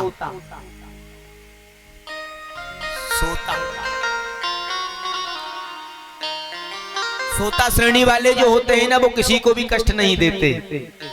वो तो कथा में आए ऐसी जगह देखेंगे जहां बढ़िया साधन लग जाए और 4 घंटे की या 5 घंटे की जो कथा चलती है, श्रीमान जी आते ही ऐसी नींद लेते हैं जोरदार। हाँ, 4-5 घंटे कहाँ निकल गए उनको पता ही नहीं है। और जैसे ही जयकारा लगता है ना, बोले व्यास जी महाराज की जय हो, तो किसी पड़ोसी ने पूछ लिया आपने कथा सुनी? बोले बहुत सुंदर कथा है, बड़ा सुंदर कंठ है। हाँ, बोले क्या सुना आज? बोले ये तो गड़बड़ी हो गई। बोले क्या हो गया? बोले मैं सो गया था। हाँ, बोले घर में बच्चे सोने नहीं देते और यहाँ आया, कैसा सुंदर कंठ है, मैं आते ही सो, बड़ी बढ़िया। अरे साहब, हाँ, चलो कम से कम सोए तो सही। हाँ, एक होते हैं सरोता। सरोता सरोता माने हाँ, पान खाते हो ना, पान खाए सैया हमार। हाँ, जो पान खाने वाले होते हैं ना वो जानते हैं। एकदम से संजय भैया बोले हैं ना, पान खाएं संजय हमार। और अब सरौता जो हो ना वो चकर चकर चकर आवाज करता है सुपारी काटते समय। ऐसे ही सरौता श्रेणी वाले होते हैं, वो चार कमी करने वालों में, चार कमी कराने वालों में। कभी पांडाल ठीक नहीं है, कभी छोटू का साउंड ठीक नहीं है। छोटू तो पहले से ठीक नहीं है, अब तो नया थोड़ी ठीक हो जाएगा। तो करने वालों में कमी, कभी कराने वालों में कमी, कभी व्यवस्था में कमी। बोले ये टीम भी ठीक नहीं है, महाराज जी भी ऐसे ही है। हाँ बोले कुछ चटपटी बात तो रखी नहीं अभी तक इन्होंने एक भी। तो उनका जो 4 या 5 घंटे का जो समय है वो ऐसे ही चला जाता है, चकर चकर चकर चकर। लेकिन जो बढ़िया जो जिन्हें कहा है वो होते हैं श्रोता। उन्हें भगवान की कथा सुननी है। जहां जगह मिल जाए वहां बैठ गए, जैसे जगह मिल जाए वैसे बैठ गए, और बस प्रभु की कथा में ध्यान और सुन करके मनन करना, और पड़ोसी से भी चर्चा करना जाते समय। देखो महाराज जी ने कितनी बढ़िया बात बताई। रास्ते में भी जाएं तो चर्चा करते हुए। आज तो महाराज जी ने बड़ी सुंदर बात बताई कि कोई किसी का नहीं है, वास्तव में कोई किसी का नहीं है। लेकिन होता क्या है कि कथा में बैठ करके तो चर्चा होती है, और खूब जो है गीता जी का ज्ञान, ज्ञान की श्रेणी बताई है ना, वैराग्य की श्रेणी भागवत में जो होती है वो सबको मिलती है। वैराग्य होता है 3, मरकट वैराग्य, शमशान वैराग्य और सच्चा वैराग्य। भागवत में तो वास्तव में सच्चा वैराग्य आ ही जाता है। आप कहोगे वैराग्य 3 कैसे हैं? बोले 3 वैराग्य हैं, 3 अवस्थाएं होती है मनुष्य की। मरकट माने होता है बंदर, और बंदर कैसा होता है? अभी इस डाली पर, कल उस डाली पर, परसों उस डाली पर, फिर दोबारा इस डाली पर। बंदर कभी भी एक डाली पर बैठ नहीं सकता। ऐसे ही हमारा जो संसार में मन लगा हुआ है, बंदर की तरह हम एक जगह स्थिर हो नहीं सकते। आज ये ज्ञान ले लिया, कल नहीं लिया, परसों भूल गए, और नरसों फिर याद आ गई, बोले देखो दोबारा से ले लेते हैं, कुछ अंतर आ जाए तो। यानी मन की जो गति है वो बानर से जुड़ जाती है। बानरों यानी मनुष्य का जो आत्मज्ञान है, जो वैराग्य है, वो बानर से जोड़ दिया। बोले अगर व्यक्ति इस प्रकार चंचल वृत्ति में है, स्थिर नहीं है, वो वैराग्य मरकट वैराग्य है। और जब कोई मर जाता है, कोई मर जाए तो उसे शमशान में ले जाया जाता है, तो 4 लोग पीछे चलने वाले क्या कहते जाते हैं? कोई कहता है बुरा, कोई भला, जैसा भी भला हो। अरे भला भला आदमी था, बेचारा चला गया। अब देखो रात को हमारी बातचीत हो रही थी, और बड़ा बढ़िया, बड़ा भला, चोखा नीखा हमसे बात कर रहा था, और पता नहीं अचानक क्या हो गया, मर गया। अब बताओ कुछ ले गया? बोले कुछ तो नहीं ले गया, बड़ा हल्ला करता था। एक बोला, बोले देखो आदमी तो बहुत भला था, चाहे जैसा भी हो, चला गया बेचारा। हाँ, पूरी सभा जो चलती है ना वो बस अब तो, और जैसे ही चिता में रखते हैं, ओहो, उस समय तो पूरी गीता जी उतर जाती है हृदय में। भैया देखो चाहे जैसा भी था, जाना तो सबको है। हाँ, ऐसे ही हमें जल करके राख होना होगा। हम भी एक दिन जल करके राख हो जाएंगे, एक दिन जल करके राख हो जाएंगे। मरना है सबको, पूरी गीता उतर जाती है। और जैसे ही किसी की मृत्यु जनवरी फरवरी में हो जाए, जाड़े के महीनों में, और ज्यादा कड़क ठंड पड़ती हो, कई बार कई जगह रात्रि में 12 बजे से पहले संस्कार कर दिया जाता है, और किसी व्यक्ति की मृत्यु हो गई और उनके बेटे को आने में थोड़ा विलंब हो गया, उसकी वजह से रात हो गई। लोग बोले भाई अब देखिए 2 दिन हो गए, अब संस्कार तो कर देना चाहिए, आपकी काले मर्यादा नास्ति। और ठंड पड़ रही कड़ाके की, और जो लोग मर्यादा में गीता का पूरा ज्ञान अर्जित कर रहे थे, और अभी जब चिता पर रख रहे थे, तो एकदम से विचलित हो गए कि ऐसे ही हमें मरना होगा, एक दिन हमारी मृत्यु हो जाएगी, एक दिन हम मर जाएंगे। और आज क्या हो रहा है, जैसे ही चिता पर रखा, संस्कार के बाद में नहाना होता है, और नहाना तो पड़ेगा। अब जरूरी थोड़ी है कि वहाँ शमशान में गीजर लगे हुए हों गर्म पानी के, ठंडे से भी नहाना पड़ेगा। हाँ? और ठंडे पानी में जब नहा रहे थे बेचारे सब लोग, तो कुछ लोग मनी मन गाली दे रहे थे, बड़ा बेकार आदमी था, इस पर मरा भी नहीं गया समय से, अगर कम से कम दिन में ही मर जाता, रात में मरने की पड़ी इसे। कैसा बेकार आदमी था, दिन में ही मर जाता कम से कम। अभी देखिए थोड़ी देर पहले तो पूरी गीता उतर रही थी और अभी उसको गाली दे रहे। इसे कहते हैं शमशान वैराग्य। और मरकट वैराग्य दादाजी वाला, दादाजी आए थे लड़ पड़ते बच्चों से, मैं चला जाऊंगा वृंदावन। हाँ, तुम तो सुनते ही नहीं हो, मैं चला जाऊंगा वृंदावन। अब 3 पुत्र थे उनके, कभी किसी के बच्चों से लड़ लेना, कभी किसी बेटे की बहू से लड़ लेना, और मजले वाले की बहू से तो ज्यादातर लड़ाई हो जाती थी उनकी। हाँ, हो जाती। एक दिन मजले वाले की बहू से बोला, अरे बाल मुकुंद की बहू, तेरे से न तो समय से चाय दी जाती, न मेरा कोई ध्यान रखा जाता, मैं बूढ़ा हो गया हूँ, मैं कुछ करता नहीं हूँ, तेरे मन में चलती होगी, तुम मुझे बड़ा दुखी कर रहे हो, आज ऐसा करो मैं चला ही जाता हूँ वृंदावन। और लड़का सुन रहा था, दादा पिताजी आप आए दिन कहते हो अगर आपका मन है तो चले जाओ ना एक दिन वृंदावन। बोले आज तो मैं चला ही जाऊंगा। और बेटे की बात जब सुनी तो अपना थैला तैयार किया, 4 पराठे टिक्कर बनाए पराठे और बना के थैले में रख लिए और जाकर के सीतामढ़ी स्टेशन पर बैठ गए श्रीमान जी सारी से जाके। और कई ट्रेन सुबह से शाम तक वृंदावन जाने वाली निकल गई। कई बैठे बैठे भूख लगी, पराठे खा लिए और शाम को लटका के चले आ रहे थे बिट्ठा मोड़ से जो है बॉर्डर पार करते हुए। और रास्ते में बाल मुकुंद मिल गया, पिताजी आप तो चले वृंदावन गए थे, आप कैसे चले आए? अरे लाला मैं चला तो जाता, पर छोटे वाला जो कलुआ है ना, तेरा जो बच्चा छोटे वाला, मुझे उसकी याद आ गई, इसलिए मैं लौट के चला आया कि मेरे बगैर वो कैसे रहेगा, उसका मन भी नहीं लगेगा, इसलिए मैं लौट के चला आया। यानी इसे कहते हैं मरकट वैराग्य। तभी तो आ गया और कभी चला गया। लेकिन सबसे बढ़िया जो वैराग्य है वो कौन सा है? वो है सच्चा वैराग्य। जिस दिन जीव को सच्चा वैराग्य हो जाता है उस दिन जीव अनंत भगवान को प्राप्त कर लेता है और श्री हरि की असीम कृपा हो जाती है। तो वैराग्य हो तो सच्चा हो। इसलिए श्रोता भी 3 प्रकार के होते हैं, एक होता है श्रोता, एक होता है सरोता, एक होता है सोता। तो सच्चा कौन है? वो है श्रोता, जो सुने, मनन करे, पठन करे और पड़ोसियों को भी वो है याद दिलाए, अपने आप में भी याद रखे।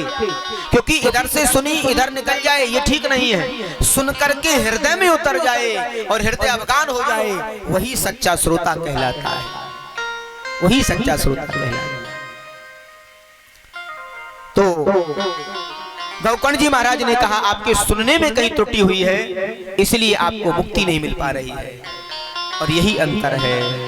श्रीमद् भागवत भगवान की जय। एक बार प्रेम से बोलिए राधे राधे राधे राधे।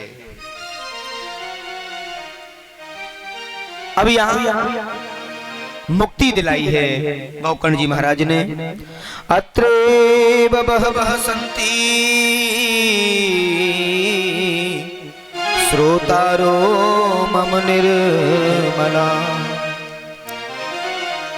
और भगवान की कथा के नियम बताए हैं, 7 दिन के नियम बताए, भगवान की कथा की नियमावलियों को सुनाया। 7 दिन भगवान की कथा होती है, उसके नियम, उसके महात्मा के बारे में बोले। 7 दिन कैसे कथा सुननी है, कैसे कथा प्राप्त होगी आपको, भगवत भक्ति कैसे मिलेगी।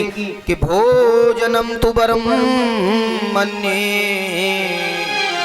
कथा श्रवण कारकम नोपवासो बरह प्रोक्त कथा विघ्न करो यदि।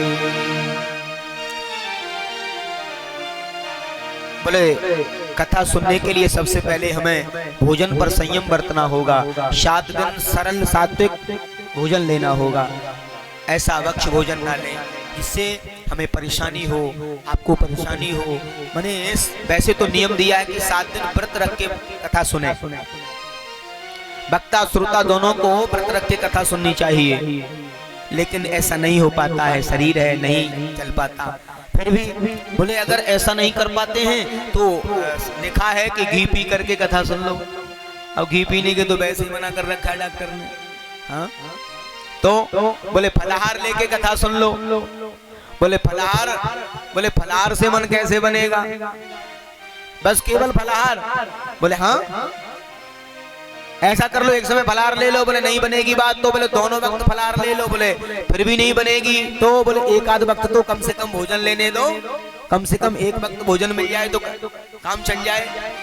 तो व्यास जी महाराज ने कहा कि भैया भले ही आप दिन में कितनी भी बार भोजन लो, भोजनम तो वरम मन्ये कथा श्रवण कारकम, भले ही दिन में कई कई बार भोजन करो, लेकिन ऐसा भोजन करो सरल सात्विक तरल कि जिसको पाने के बाद में आलस्य और प्रमाद ना रहे, आप आकर के कथा में सो ना जाए, ऐसा भोजन। तो तीखा कड़वा कसैला ये भोजन न करें, ब्रह्मचर्य व्रत का पालन करें, चारपाई आदि पर शयन न करें, चौर हजामत आदि कर्म ना करें, और कड़वे वचन न बोले, कड़वी बोली न बोले, किसी से लड़े झगड़े नहीं, गाली गलौज न दें। 7 दिन के नियम है ये। अनुष्ठान में अगर आप बैठ गए तो 7 दिन बिल्कुल एकदम। अब देखिए वैसे भी नवरात्र व्रत चल रहे हैं, व्रतयानी प्रतिज्ञा, व्रतयानी प्रतिज्ञा, यानी हमें बिल्कुल 9 दिन भगवती ने प्रदान किए हैं। और कैसे रहना है? एकदम सात्विक भाव से रहना है, किसी से कुछ नहीं कहना है, शांति में रहना है, भक्ति में रहना है, शांत स्वभाव में रहना है। तो मैं तो एक ही बात कहूंगा, नियम तो यही है, यही नियम है, इनका हमें पालन करना है।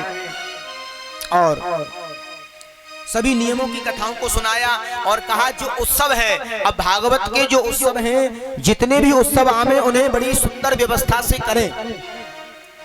कल सुखदेव स्वामी का आगमन होगा, फिर वामन भगवान का आगमन होगा, फिर श्री बालकृष्ण भगवान का आगमन होगा। जितने भी उत्सव आए, चाहे वो नंद उत्सव हो, चाहे वामन जन्मोत्सव हो, चाहे कृष्ण रुक्मिणी विवाह मंगल महोत्सव हो, गिरिराज पूजा उत्सव हो, कोई भी उत्सव आए उसे बड़ी धूमधाम से मनाए, बड़ी प्रसन्नता से मनाए।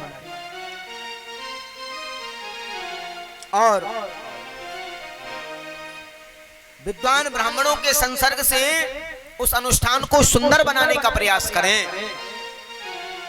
अच्छा सुंदर वक्ता हो, ज्ञानी वक्ता हो, मर्मज्ञ हो, जो सदाचार शीलवंत हो, अनेकों प्रकार से गुणवान हो,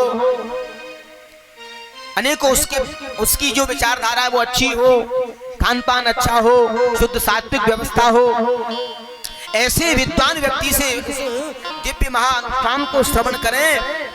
तो ऐसा ही हुआ। और यहाँ पर सनत कुमार जी कथा सुना रहे थे श्री देवर्षि नारद को, और भक्ति देवी प्रकट हो गई और मिलकर के कीर्तन होने लगा है। और यहाँ हृदय में कीर्तन हुआ है। तो जो संगीतज्ञ हैं वो आ रहे हैं, जिनमें सबसे पहले प्रहलाद जी आए हैं। प्रहलाद तालधारी, प्रहलाद जी ताली बजाने लगे हैं। ताली, क्योंकि आप लोग जो कीर्तन में ताली बजाते हैं ना, इसका भी महत्व है। ये वाद्य यंत्र है और संगीत की स्वर लहरी में आनंद दिलाता है ताली सेवा करना। और ताली की विशेषता क्या है? बोले ताली कौन नहीं बजाते? ताली वो नहीं बजाते जिन्हें कोई गम होता है। ताली वो नहीं बजाते जिन्हें कोई गम होता है। और कथा में बैठ करके ताली वो बजाते हैं जिनके दोनों हाथों में है?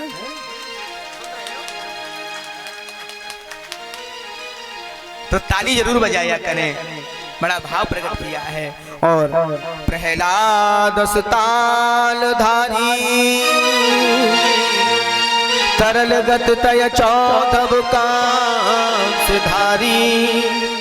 बीड़ाधारी सुररसी, स्वर सुकुशल तया राग करतार्चनो बभू, इंद्रो अबादीन मृदंग,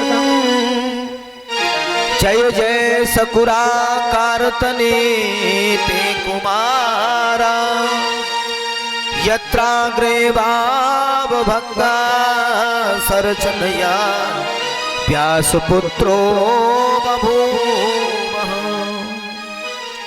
व्यास पुत्रो बभूवः। इसलिए उद्धव जी कांसा बजाने लगे हैं। देवता लोग आए। जब भागवत की कथा में कीर्तन होता है ना, तो सभी देवलोक से देवता आ जाते हैं। ये बिल्कुल सच है, महात्मा कह रहा है। और यहाँ भी ऐसा ही हुआ। उद्धव जी आए, कांसा बजाने लगे और देवर्षि नारद तो बीड़ा, वहां उपस्थित थे ही, वो बीड़ा बजाने लगे हैं। और स्वर के जानकार स्वरसी जो थे वो अपना स्वरों में आलाप ले रहे हैं। और रागों के जानकार अर्जुन आए हैं और उन्होंने आकर के रागों की स्वर ध्वनि को छेड़ा है। और इंद्र जो है वो मृदंग बजा रहे हैं। और आप जैसे महान संत जो विराजित थे वो जय जय की ध्वनि कर रहे हैं। जय जय, क्योंकि जय बोलना भी बड़ा जरूरी है, बहुत जरूरी है। श्रीमद् भागवत भगवान की जय। और कीर्तन हो रहा है बड़े भाव से। आइए, प्रभु नाम का आश्रय सबको ताली सेवा करते हुए करना है। राम नाम सुखदाई भजन करो भाई, ये जीवन तो 2 दिन का। भजन करो भाई, ये जीवन 2 दिन का। ओ राम नाम सुखदाई भजन करो भाई, ये जीवन 2 दिन का।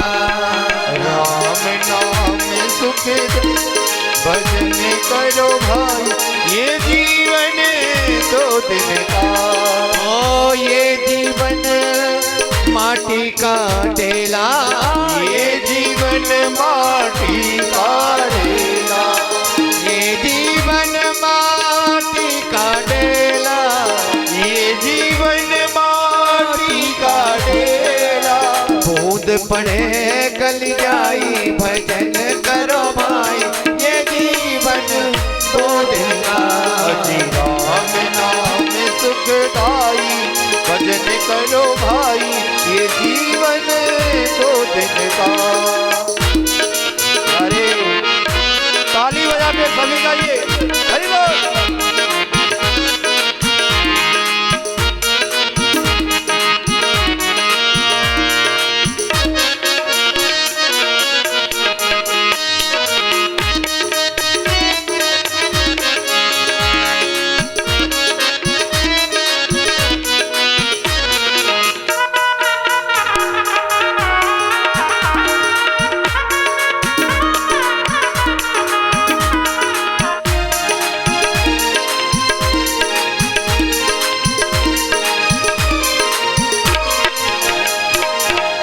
ये जीवन, ये जीवन, ये जीवन कागज की पुड़िया, ये जीवन कागज की पुड़िया। ये जीवन कागज की पुड़िया, ये जीवन कागज की पुड़िया। हवा चले उड़ जाई भजन करो भाई, ये जीवन 2 दिन का। हरि राम नाम सुखदाई भजन करो भाई, ये जीवन 2 दिन का। 2 दिन का भैया, 2 दिन का। 2 दिन का भैया, 2 दिन का। 2 दिन का प्यारे, 2 दिन का भैया। राम नाम भजन करो भाई, ये जीवन 2 दिन का। राम नाम सुखदाई भजन करो भाई, ये जीवन 2 दिन का। ये जीवन 2 दिन का। ये जीवन 2 दिन का। एक बार प्रेम से बोलिए राधे राधे। राधे राधे। अभी समय का जो इशारा है वो कथा को विराम के लिए, कल आप सभी पुनः उपस्थित होंगे। समय की जो व्यवस्था निर्धारित की है,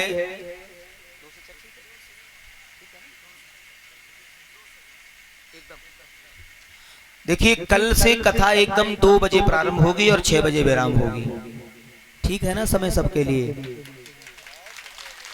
हाँ, 2 बजे। अब देखिए, वैसे मुझे बड़ी प्रसन्नता है, हमारे गुरुजी कहते थे जब पढ़ाते थे तो एक इंग्लिश का छोटा सा एक बोलते थे शब्द, first impression and the last. बोले पहले दिन ही इंप्रेशन ऐसा दे दिया है सारी वालों ने कि पहले दिन समय से ही आ गए हैं। तो हमें भरोसा हो गया है कि 2 बजे से 6 बजे ही किया करें, ठीक है ना। तो हम तो बड़े प्रसन्न हैं आपकी इस विचारधारा से। आप 2 बजे जब कथा प्रारंभ होने की बात कर रहे हैं तो फिर आपको 10 मिनट पहले आना ही होगा। अब ये बताओ कल 2 बजे तक कौन कौन पहुंचेंगे? अब आप अगर 2 बजे आएंगे तो मैं बिल्कुल सही समय से आ जाऊंगा, ठीक है। तो समय से आना है, समय से जाना है, और फिर और भी घर परिवार की व्यवस्थाएं हैं हमें मालूम है, और खूब आनंद मनाना है। आज पहला दिन है, कुछ व्यवस्थाएं हमारी ऐसी रही हैं, कार्य व्यवस्थाएं, तो प्रथम दिवस है।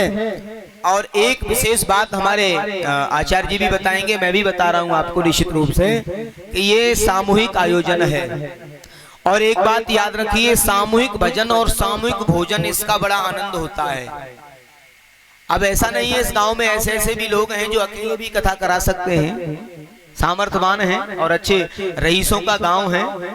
लेकिन मैं एक बात आपसे जरूर कहूंगा, जो आनंद आप सबको इस सामूहिक आयोजन में आएगा वो अलग ही आनंद आएगा, क्योंकि सामूहिक भजन और भोजन दोनों में बड़ा आनंद रहता है। तो सामूहिक विचारधारा के साथ में हमारे सभी बुजुर्ग, हमारी सभी माता बहन, हमारे सभी युवा और बच्चे, आप सभी मिलकर के बड़े भाव से, बड़ी श्रद्धा से इस भागवत सप्ताह ज्ञान यज्ञ में आनंद प्राप्त करेंगे और बढ़ चढ़ करके सेवाएं लेंगे, तन की, मन की और धन की। जिस लायक ईश्वर ने आपको बनाया है आप उस प्रकार से जुड़ेंगे। और भैया हम ब्रजवासी ब्रज से, वृंदावन से आए हैं, और ये जो आयोजन हमारा हो रहा है ये बड़े दिव्य अनुष्ठान और बड़ी भक्ति भाव से हो रहा है। मैं पिछले 17 वर्षों से दिल्ली में कथा करता था, 17 सालों से इन्हीं नवरात्रों में प्रति वर्ष मेरी कथा होती थी। लेकिन हमारे श्रीमान सुरेश कुमार जी और वकील साहब ने मिलकर के, महाराज जी एक निवेदन है। बोले क्या? बोले अब दिल्ली वालों को इतना समय से कथा सुना रहे हो, अब की बार नवरात्रि में नेपाल वालों को सुनाइए। तो बस वही भाव, वही संकल्प मेरे मन में और आप लोगों के बीच में उस आयोजन को आगे के लिए बढ़वा दिया कि भाई अब भक्तों की भावना है और आप सबकी श्रद्धा है, तो बस ठीक है आप उसको आगे करें, लेकिन ये आयोजन नेपाल राष्ट्र का होना चाहिए। और उस भाव को लेकर के मैं उस संकल्प के साथ आया हूं। मैं यही कहूंगा कि आप अपना उत्साह बनाए रखें। हमारे ब्रजजन परिकर आपको अपनी टूटी फूटी वाणी से अच्छी सेवा प्रदान करने का भाव रखता है, और ये आयोजन मंडल बहुत ही सेवा भाव से आपके लिए ये कथा समर्पित किए हैं। तो जो हमारे आयोजक परिकर के लोग इसमें जुड़े हैं वो और भी 4 लोगों को जोड़ें, जिससे और भी आनंद की अनुभूति हो, और सहयोग की जो गति है वो भी बढ़ाएं, खूब सहयोग करें एक दूसरे को। हाँ, तो भैया मेरी यही प्रार्थना है। आगे अभी वाणी को विराम होगा, कल 2 बजे से कथा होगी, और सुबह के बारे में और कथा की व्यवस्थाओं के बारे में हमारे आचार्य जी आपको अवगत कराएंगे बड़े सुंदर भाव से। मेरी आप सबको प्रेम से जय श्री कृष्ण, जय श्री राधे।